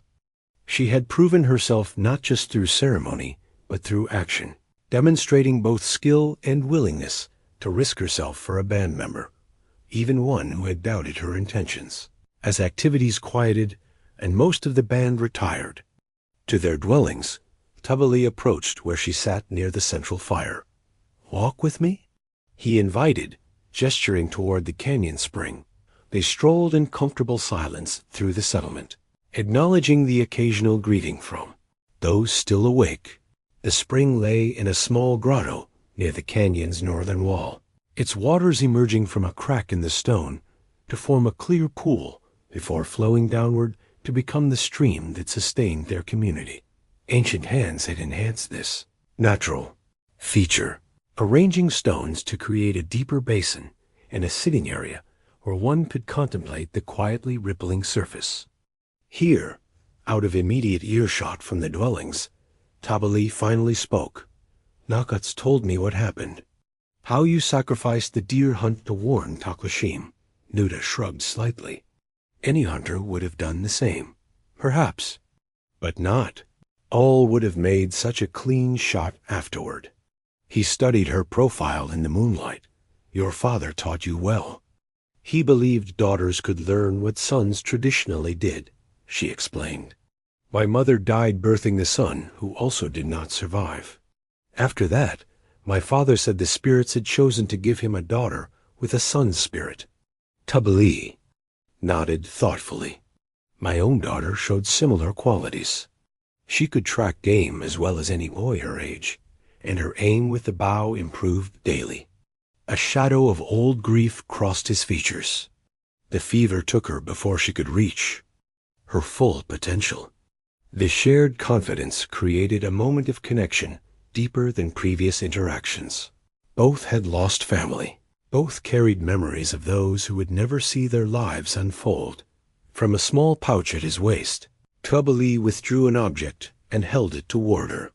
In the moonlight, she could see it was a wooden carving, a small animal figure, a fox perhaps, its features simple but skillfully rendered. "I made this during your first days here," he explained, "when we were uncertain if you would survive. The fox spirit is known for resilience, for finding paths where others see only obstacles." The gift caught her by surprise. Such personal offerings, carried significance beyond their material value, suggesting a level of regard she had not anticipated. "It is beautiful," she said, accepting it carefully. Her fingers traced the smooth contours, feeling the care that had gone into its creation. "Thank you." Their eyes met briefly in the silver darkness, a moment of understanding passing between them that required no words. Whatever initial connection had formed when he found her dying in the desert had deepened through shared experiences and growing trust. Before either could speak further, a child's voice called from the direction of the dwellings. "Chief Tł'ahní, come quickly." Tł'ahní and Nootá hurried back toward the settlement, following the young messenger Nootá, the child who had first approached Nootá during her recovery. The girl led them to the communal cooking area where several women had gathered, their faces showing concern and confusion. "What has happened?" Tł'ahní asked, his voice calm despite the urgency of their summons. One of the older women gestured toward a clay pot simmering over low coals. "Something is wrong with the evening meal." Danake became ill after tasting its stomach pains and vomiting. Ashla was already tending to the boy, who lay curled on his side nearby, his small face contorted in discomfort. "He will recover," the healer pronounced. The amount he consumed was small. Nootá approached the cooking pot cautiously. The stew contained boar meat from the recent hunt, along with preserved roots and wild onion standard fare that should have caused no illness. She inhaled deeply, detecting an unfamiliar bitter note beneath the savory aroma. "May I?" she asked, taking a small wooden spoon and carefully extracting a portion of the liquid. She examined it in the fading light, then touched a drop to her tongue before quickly spitting it out. A familiar tingling sensation confirmed her suspicion. "Desert nightshade root," she said with certainty. "Not enough to kill, but sufficient to cause severe illness. It should not be in the stew." The pronouncement brought immediate alarm. Desert nightshade was well known to all Apache bands, a plant useful in small, carefully prepared amounts for certain medicinal purposes, but toxic when consumed in its raw state. No experienced cook would accidentally include it in a communal meal. Could it have been mistaken for another root? One of the younger women asked. Nootá shook her head. "The appearance is too distinctive. This was deliberate." The implication silenced the gathering. Intentional food contamination represented not just a dangerous act, but a profound betrayal of communal trust. In the close-knit world of the band, where survival depended on mutual reliability, such an action was almost unthinkable. Tł'ahní's expression darkened as he examined the pot's contents. "Who prepared this meal?" "Many hands contributed," the eldest cook replied. "I oversaw the preparation, but others added various ingredients throughout the afternoon." Further questioning revealed that at least 6 people had participated in the meal's creation, with others passing through the cooking area during preparation. Anyone might have added the toxic root without being observed not as the contaminated. Stew was carefully disposed of and a new meal hastily prepared. Nootá noticed subtle changes in how some band members regarded her. Whispers passed between small groups, glances cast in her direction carrying new wariness. The implication was clear some suspected her involvement, despite the fact that she would have consumed the meal herself. Later that evening, as she helped clean the cooking implements, Nakatsa approached. Though his expression remained neutral, his eyes carried concern. "You recognize the poison quickly," he observed, his tone carefully controlled. "Some find this noteworthy." She understood his unstated message. "In my band, I assisted our healer. Knowledge of plants, both beneficial and harmful, was part of my training. Yet some wonder why someone would target our food now, when we have a newcomer among us." His voice lowered. "Tł'ahní speaks in your defense, which surprises many. He says you had opportunity to let him die during the hunt, but chose to save him instead. A poisoner would have simply let the boar finish him." The fact that Tł'ahní defended her carried significant weight, especially given his previous suspicion. That he would publicly support her innocence represented a remarkable shift. "I appreciate his words," Nootá replied carefully. "But I sense others remain unconvinced." Nalkotz nodded slightly. "Trust builds slowly and breaks quickly. Be watchful." The warning, kindly intended, shadowed her thoughts as she returned to Ashla's dwelling, where she still slept despite having recovered. Her strength. The old healer was examining her stores of medicinal plants, taking inventory with methodical precision. "Is something missing?" Nootá asked, suspecting the answer. "Nightshade root," Ashla confirmed without looking up. "A small bundle I kept for treating severe pain. It was here 3 days ago." The theft from Ashla's private stores represented another serious violation. Few would dare to touch the healer's carefully maintained supplies without permission. Who would have access? Nootá asked. "Many come seeking remedies. I cannot watch my stores every moment." The old woman's fingers continued their sorting, but her voice carried unusual tension. "This troubles me deeply, child. Such actions speak of desperation or malice. Neither bodes well for our band's harmony." Over the next 2 days, Nootá felt the subtle withdrawal of some who had begun to accept her. Mothers guided their children away when she approached. Conversation ceased when she entered communal spaces. Only Tabali, Ashla, Taklishim, and a few others maintained their normal interactions with her. On the 3rd morning after the poisoning incident, Nootá rose before dawn and walked to the canyon spring, seeking solitude to gather her thoughts. The pre-dawn stillness offered a rare moment of peace amid the growing tension. As she knelt by the water's edge, a slight scuffing sound alerted her to another's presence. Turning quickly, she found herself facing a young woman named Kisha One, of those who had most obviously avoided her since the incident. "I know what you did," Kisha said without preamble, her voice tight with emotion. "I saw you." "Saw me what?" Nootá asked, rising slowly to her feet. "By the cooking fire? You added something to the pot when you thought no one was watching." Kisha's hands trembled slightly, though whether from fear or anger was unclear. "Why would you harm us after we took you in?" The accusation hung in the air between them, as tangible as the morning mist. Nootá realized that denial alone would not suffice. The young woman believed what she claimed to have seen. "I added dried juniper berries to the stew," Nootá replied calmly. "They grow differently in the eastern territories and provide a flavor my grandmother taught me.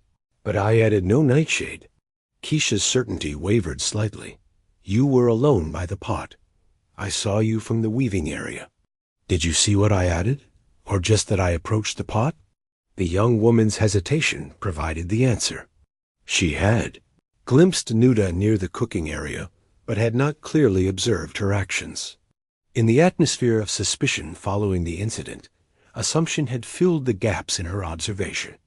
"The juniper berries are in my small pouch," Nootá continued, reaching slowly toward her waist. "I can show you." Before she could retrieve the pouch, another figure emerged from the canyon shadows. Taklishim, his expression grim but determined. "There is no need," he said. "I know who poisoned the stew." Taklishim's revelation brought swift resolution to the poisoning incident. The culprit was Hanska, a young warrior who had lost his entire family to smallpox brought by settlers near the reservation. His bitterness toward all outsiders had festered into an irrational conviction that Nootá would somehow bring destruction to the band. Rather than confronting his concerns openly, he had chosen a coward's approach, one that endangered innocent children and violated the band's most fundamental trust. The council's judgment was severe, but not fatal. Hanska would leave the canyon for one full moon cycle, surviving alone in the winter landscape as penance for his actions. If he returned, it would be with renewed commitment to the band's collective welfare. If he chose not to return, his absence would be understood as self-imposed exile. As Hanska departed at dawn with minimal supplies, Tł'ahní stood as witness to the sentence's execution. The warrior's change from Nootá's principal doubter to her defender had influenced many who might otherwise have harbored lingering suspicions. "Why did you support me?" Nootá asked him as they watched Hanska's figure disappear through the canyon. Entrance. Tł'ahní's weathered face remained impassive. "The boar would have killed me. You had no obligation to warn me or risk yourself with that shot." He touched the healing wound on his arm. "I judged you wrongly. I do not make the same mistake twice." With Hanska's departure and Tł'ahní's public support, the atmosphere in the canyon settlement shifted noticeably. Women who had kept distance now invited Nootá to join their work circles. Children approached her with curiosity rather than caution.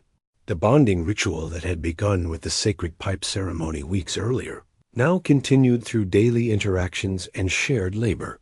Tł'ahní observed these changes with quiet satisfaction. As chief, the band's harmony represented his primary responsibility. During the evening meal 5 days after Hanska's departure, he sought out Ashla for counsel, finding the elder sorting dried herbs by her dwelling's entrance. "The woman has earned her place," he began without preamble, knowing the healer would understand his reference to Nootá. Ashla's gnarled fingers continued their methodical work. "She has. More quickly than many expected. I am considering offering kinship," he said, watching the elder's reaction carefully. Ashla's hands paused momentarily before resuming their task. "The blood bond? That is no small thing, Tł'ahní. Not performed in our band since your daughter's ceremony. I am aware." His voice softened slightly. "But she has no family remaining, and we have accepted her through the bonding ritual already." "Family. Adoption is different," Ashla reminded him. "It binds her not just to the band, but to your lineage specifically. Some might question your motives." The implication was clear. Though Tł'ahní had not remarried after his wife's death, offering formal kinship to a woman of marriageable age could be interpreted as preliminary to a deeper relationship. "My motives are proper," he stated firmly. "She has earned the protection of a family name. The spirits led me to her for a purpose." Ashla studied him with eyes that had witnessed nearly 8 decades of human complexity. "Perhaps," she acknowledged, "and perhaps that purpose is not yet fully revealed, even to you." After a thoughtful pause, she added, "The bloodstone remains in my keeping. If you are certain, we can prepare for the ceremony at the next quarter moon." The following morning, Tł'ahní found Nootá gathering early spring greens along the canyon stream. Her knowledge of edible plants had already expanded their winter diet substantially, identifying tender shoots and leaves overlooked by the band's previous foraging practices. "Your work benefits all," he observed, crouching beside her to examine the small pile of greenery she had collected. "These resembled plants my grandmother favored," she explained. "Bitter but nourishing after winter's preserved foods." Tł'ahní nodded and shifted to the purpose of his visit. "I wish to speak of your place among us." Nootá's hand stilled on the plants. "Have I given offense?" "No," he assured her quickly. "Quite the opposite. You have earned respect through your actions and contributions." He chose his next words carefully. "I wish to offer you formal kinship to make you part of my family line through the blood ceremony." The proposal clearly surprised her. Kinship adoption, while practiced among all Apache bands, represented a permanent bond recognized by both human community and spiritual forces. For an adult, it carried implications and obligations beyond the general bond to the larger band. "This is a great honor," she said carefully, "but I must understand what it would mean. Among my people, such adoption comes with specific duties and expectations. Among ours as well," Tł'ahní acknowledged. "You would carry my family name and lineage. You would be considered as my daughter in matters of inheritance and standing. In return, you would accept the obligations of caring for family elders and upholding the honor of the line." Nootá considered his words thoughtfully. "And if someday I wish to continue my journey westward?" "Family bonds stretch across distance," he replied. "You would always have place here, but the bond would not imprison you." 3 days later, as dawn painted the canyon walls with golden light, the band gathered at the hidden spring for the kinship ceremony. Unlike the larger bonding ritual that had included the entire community, this more intimate ceremony involved only key witnesses alongside Tł'ahní and Nootá. Ashla presided, her ceremonial attire marking the occasion's solemnity. From a specially woven pouch, she produced the bloodstone, a smooth, dark river rock with a natural depression in its center, polished by generations of sacred use. The ceremony began with prayers to the ancestors, asking their blessing and witness. Tł'ahní recited his lineage back 7 generations, each name a link in the unbroken chain of family that had survived despite the challenges faced by their people. When he finished, silence hung momentarily in the sacred space. "Nootá comes with her own lineage," Ashla announced. "Though her family has returned to the spirit world, their blood flows in her veins, their memory lives in her heart." Nootá spoke the names of her parents, grandparents, and ancestors as far back as she could recall, honoring those who would now share spiritual connection with a new family line. The central act followed. Ashla used a ritual bone needle to prick first Tł'ahní's palm, and Nootá's, allowing several drops of blood from each to mingle in the stone's natural depression. "Blood calls to blood," the elder intoned. "What was separate becomes one. What was distant becomes near. From this day forward, Nootá is daughter to Tł'ahní's line, protected by his ancestors, bound to his family's honor." As the mixed blood was ritually returned to the earth beside the spring, Tł'ahní presented Nootá with a necklace bearing a pendant carved from antler, his family's symbol carried by all who shared his bloodline. "You are no longer alone," he said, his voice carrying emotion rarely displayed. "You are Nootá of Tobias' line, she who returns from winter." The new name acknowledging both her near-death experience and subsequent revival completed the ceremony. As the witnesses dispersed, Nootá remained by the spring, the pendant resting against her skin as tangible proof of belonging. For the first time since watching her village burn, she allowed herself to weep, not from grief, but from its gradual, unexpected healing. Spring's arrival brought new life to the hidden canyon. Tender shoots emerged from soil warmed by lengthening days, and the stream flowed with renewed vigor as mountain snows melted. The band's activities shifted accordingly, less time spent huddled near fires, more devoted to planting, hunting, and gathering. Children played in the open spaces, their voices echoing against canyon walls that had sheltered them through the harsh winter. For Nootá, now formally recognized as part of Tł'ahní's lineage, this season marked a time of deepening integration. The kinship ceremony had elevated her status beyond mere acceptance. She was family now, with all the rights and responsibilities that entailed. Though some still occasionally used her original name, most had adopted her ceremonial name, she who returns from winter. On a clear morning 3 weeks after the spring equinox, Nootá joined a small group of women harvesting early cattail shoots near the canyon's northern end. The tender stalks provided welcome fresh food after months of preserved supplies, and the women worked with cheerful efficiency, sharing stories and occasional laughter as they gathered the bounty. Their peaceful labor shattered at the sound of the warning signal, not the bird call used by returning scouts, but 3 sharp whistles that every band member recognized immediately. Danger approaching. The women abandoned their harvesting baskets, without hesitation, moving swiftly toward the settlement center where emergency protocols would be implemented. Nootá helped gather children playing near the stream, herding them toward the designated shelter areas as warriors took defensive positions. Ani stood with Narkotsi and Kesta near the council dwelling, receiving a report from a breathless young scout named Soya.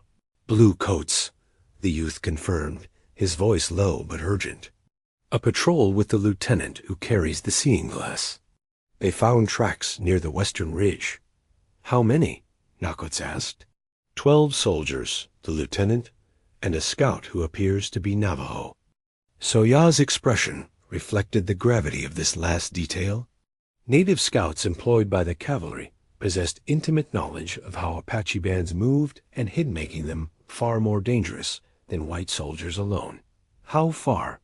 Tł'ahní's question cut to the essential concern. Less than an hour's ride from the canyon entrance, the scout replied.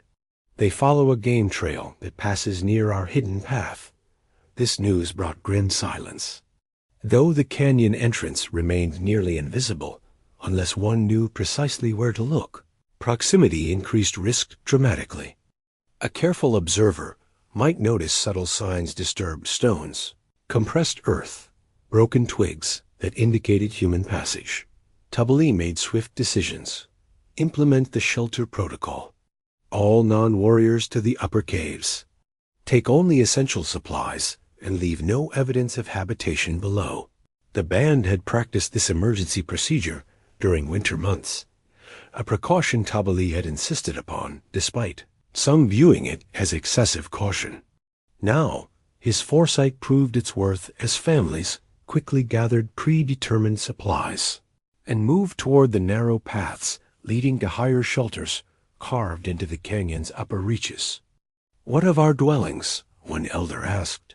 All our winter's work lives before possessions, Tł'ahní answered firmly. If they find empty dwellings but no people, they may believe the site abandoned. Nootá helped organize the evacuation, her familiarity with the band's children and elders now proving valuable. As she guided a group of youngsters toward the upper path, Tł'ahní approached. You should go with them, he said, his voice pitched for her ears alone. If soldiers find Apache here, those from the eastern bands will face particular scrutiny. She understood his concern. The cavalry unit responsible for destroying her village might have circulated descriptions of survivors they sought to capture. Her presence could endanger not just herself, but the entire band. My place is with family, she replied, using the kinship term that acknowledged their new relationship.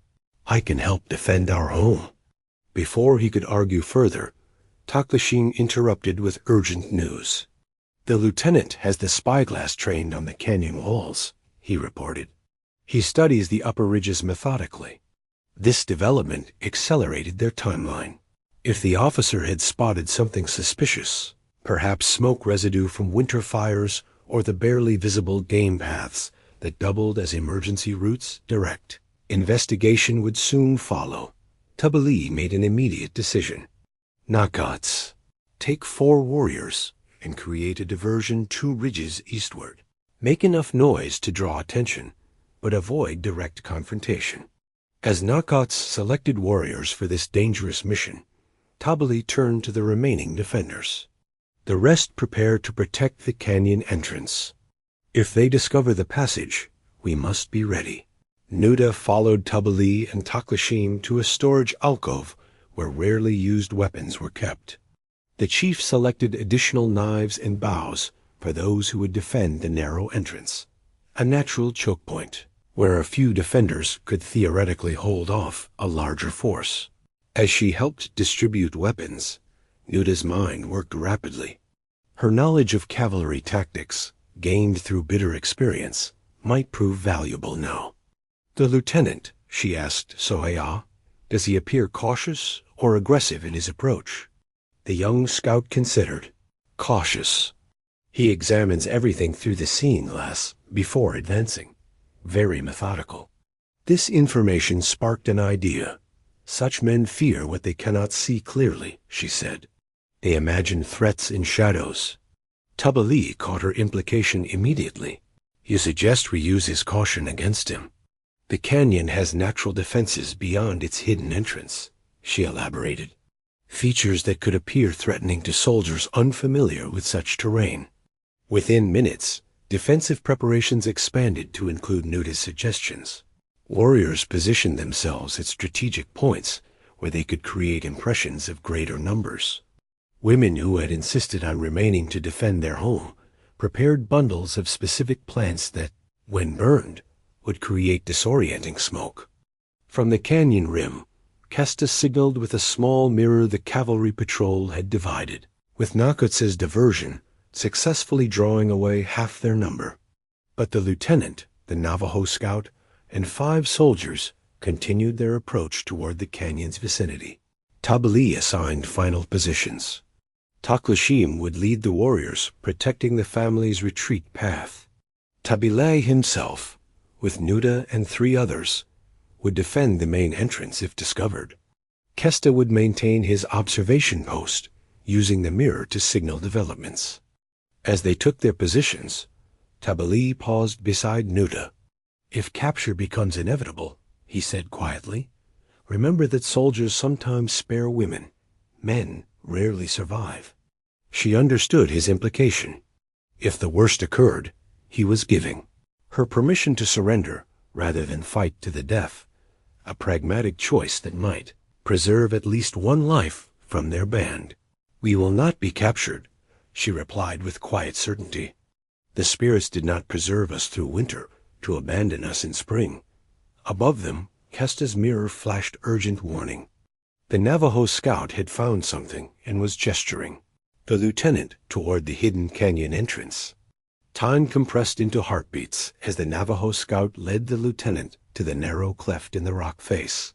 From their concealed position 20 paces inside the passage, Tabali and Nootá watched through a small fissure as the scout knelt to examine disturbed stones and faint footprints that recent rainfall had failed to completely erase. "Apaches," they heard the scout confirm in halting English. "Many people. Hidden place inside." The lieutenant, a tall man with a neatly trimmed beard and the rigid posture of career military, studied the narrow opening skeptically through his brass spyglass. "How far does this passage extend?" "Cannot say," the scout replied. "But water inside, green plants. Good place for hiding." The officer deliberated, clearly weighing the risk of entering an unknown passage against his orders to locate non-reservation Apache bands. Finally, he made his decision. "Daniels, Roberts remain with the horses. Johnson, take point with the scout. The rest of you follow in single file. Carbines ready, but hold fire unless I give the command." As the soldiers prepared to enter, Tabali signaled silently to Nootá and the others. Their first defensive strategy would now be implemented not to attack, but to discourage further exploration through controlled intimidation. The narrow passage twisted for nearly 50 yards before opening into the canyon proper, creating a natural bottleneck where visibility remained poor and sounds echoed confusingly. As the first soldier followed the Navajo scout into this constricted space, Nootá struck 2 stones together in a pattern that mimicked the distinctive sound of a rattlesnake's warning. The soldier froze momentarily, his attention drawn to shadowed crevices where the sound seemed to originate. When nothing emerged, he continued forward cautiously. Further along, another defender scraped a stick against stone, creating the low growling sound reminiscent of a mountain lion sound most frontier soldiers had learned to fear. These natural deterrents slowed, but did not stop the patrol's advance. When the scout and lead soldier had progressed halfway through the passage, Tabali gave the signal for the second phase of their defense. 2 warriors positioned on narrow ledges above the passage dislodged carefully prepared bundles. As these struck the ground, they burst open, releasing clouds of pungent smoke from a mixture of specific plants. Not harmful, but intensely disorienting, the smoke filled the confined space rapidly. "Ambush!" Someone shouted, though no attack had actually occurred. Confusion erupted among the soldiers. The lieutenant barked orders, trying to maintain discipline as visibility dropped to mere inches. The Navajo scout, more experienced with such tactics, called out in warning, "No attack yet. They want us to shoot each other." His assessment was accurate. The band's strategy, aimed to create fear and disorder without directly engaging the better armed soldiers, a tactic Nootá had suggested based on her observations of how cavalry units responded to uncertain threats. As the smoke temporarily disrupted the patrol's advance, Tł'ahní led his small group quickly to their next position. The passage widened slightly at a point where it curved sharply before opening into the canyon. Here, they had prepared their most dramatic deterrent. At Tł'ahní's signal, 3 warriors dislodged a carefully balanced stack of rocks positioned above this curve. The resulting mini-avalanche created a thunderous noise in the confined space, while partially blocking the path with debris. No soldiers were struck directly by design, but the psychological impact proved substantial. "Fall back," the lieutenant ordered, his voice tight with controlled alarm. Defensive positions at the entrance. Through the lingering smoke, the patrol retreated, emerging from the passage in disarray. The lieutenant quickly re-established order, positioning his men in a semicircle facing the mysterious canyon entrance, from which smoke still billowed ominously. From their new position near the canyon opening, concealed behind large boulders, Nootá and Tł'ahní observed the soldiers' redeployment. The lieutenant conferred with the Navajo scout, who appeared to be arguing for caution rather than continued advance. Now came the most crucial phase of their strategy. Kesta, positioned high on the canyon rim with several small mirrors, began a careful manipulation of reflected sunlight. By precisely angling these mirrors, he created momentary flashes of brilliant light that appeared to originate from multiple positions along the canyon.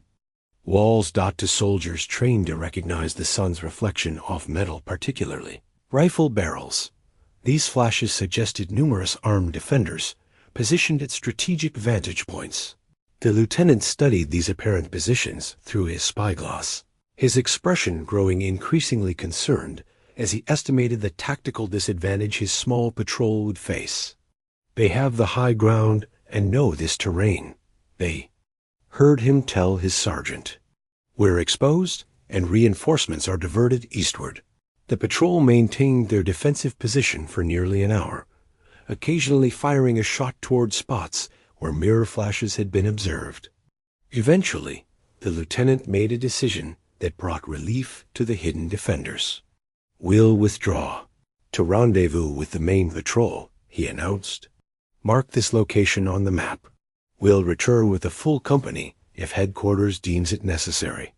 As the soldiers mounted and departed, maintaining vigilant backward glances, the band's defenders remained motionless in their concealed positions. Only when Kesta signaled that the patrol had moved beyond the ridge did Tł'ahní allow himself a measured exhalation of relief.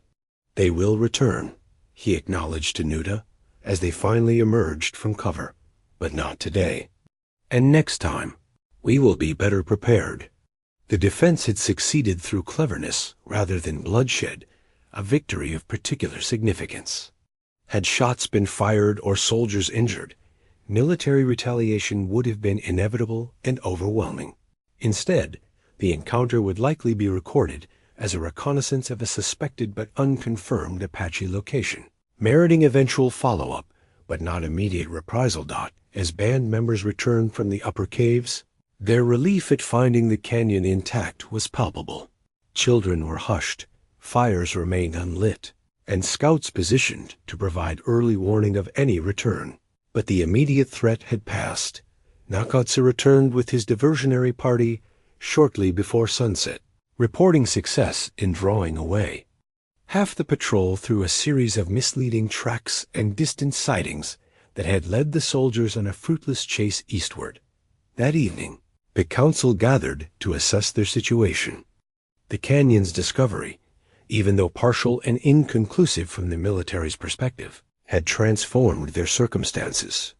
The sanctuary that had protected them through winter was now compromised, perhaps not immediately, but eventually. "We have 3 choices," Tł'ahní explained to the assembled band. "We can remain and improve our defenses. We can relocate immediately to the summer hunting grounds earlier than planned. Or we can divide into smaller family groups, harder to track, but also more vulnerable. As discussion proceeded, Nootá listened thoughtfully.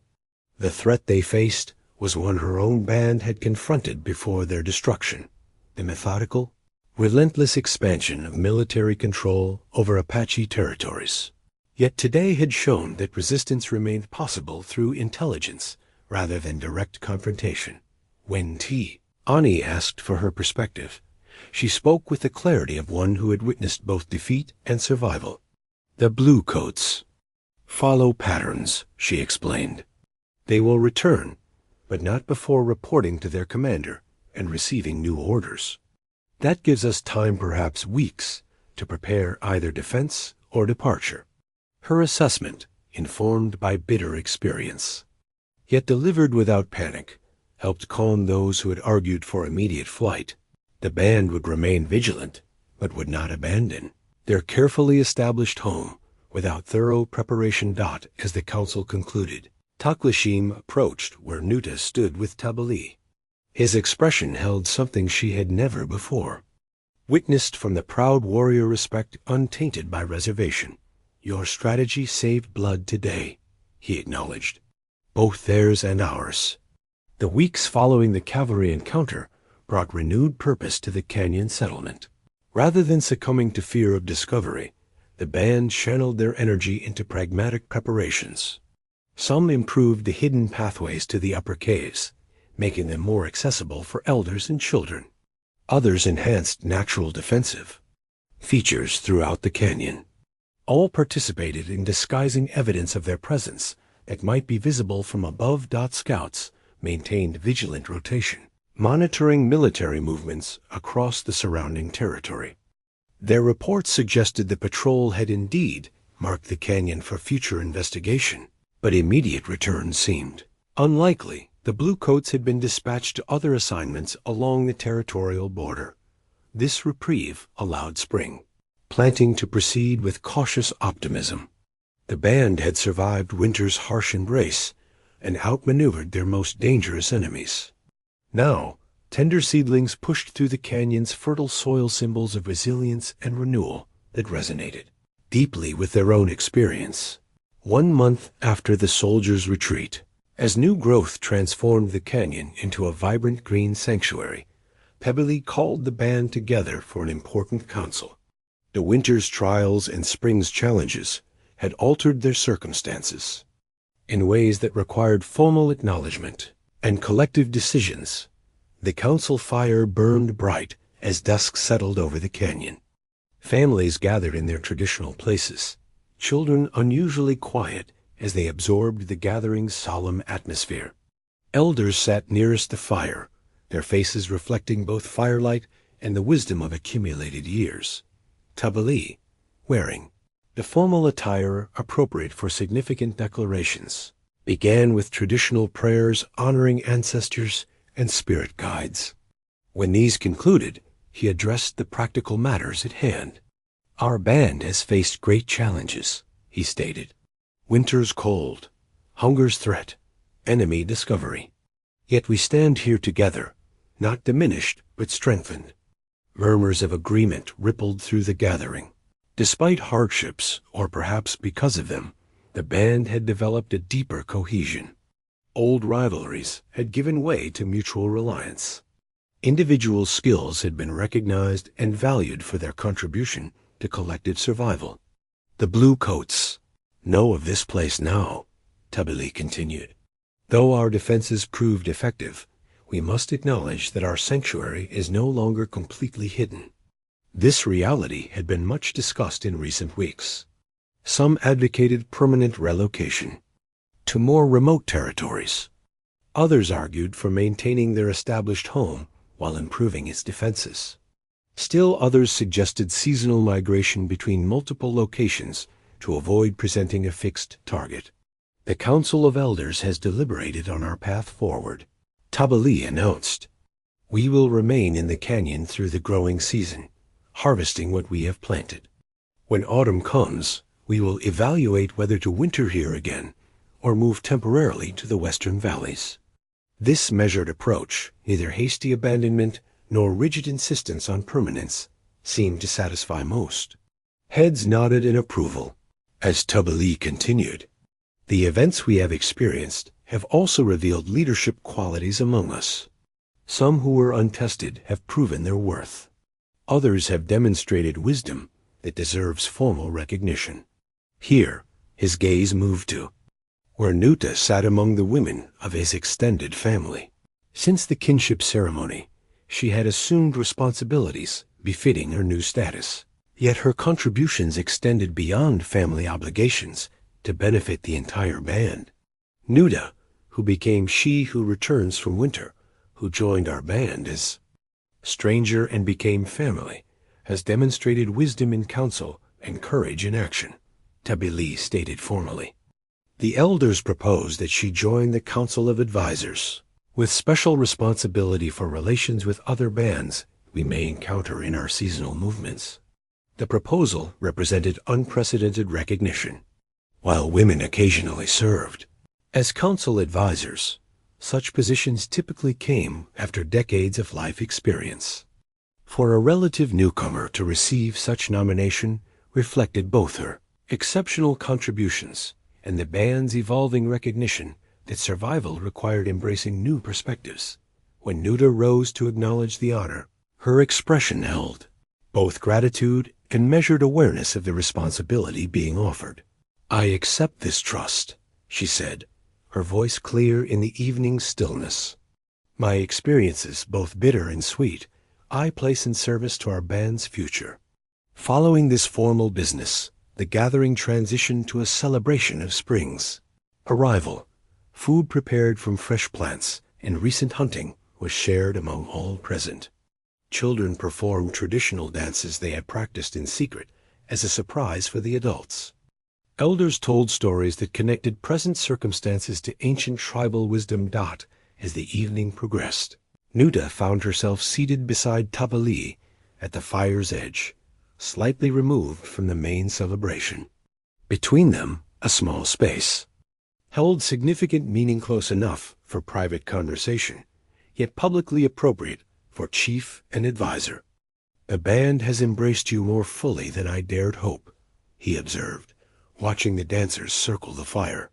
"And I have embraced the band," she replied. "When you found me dying in the frozen earth, I had lost everything: family, home, purpose. I did not expect to find these again." Tł'ahní nodded thoughtfully. "The eagle's medicine is powerful. It guided me to you for reasons we may only now begin to understand." Their conversation paused as Nootá approached, carrying a small object wrapped in soft leather.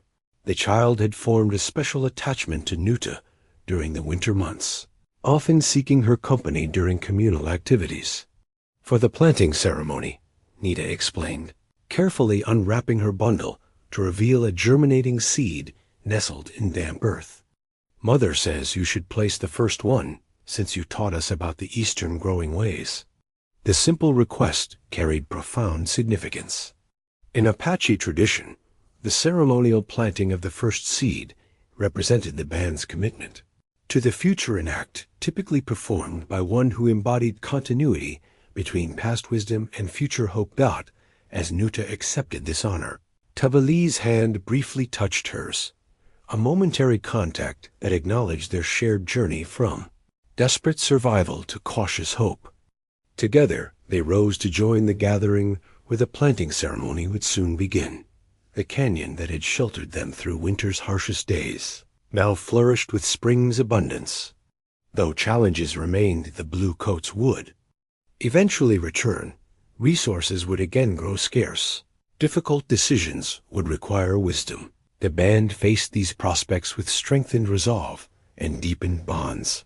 For Nootá, watching firelight illuminate the faces of those who had become her people, the journey from desperate root digger to respected advisor reflected a transformation beyond mere physical survival.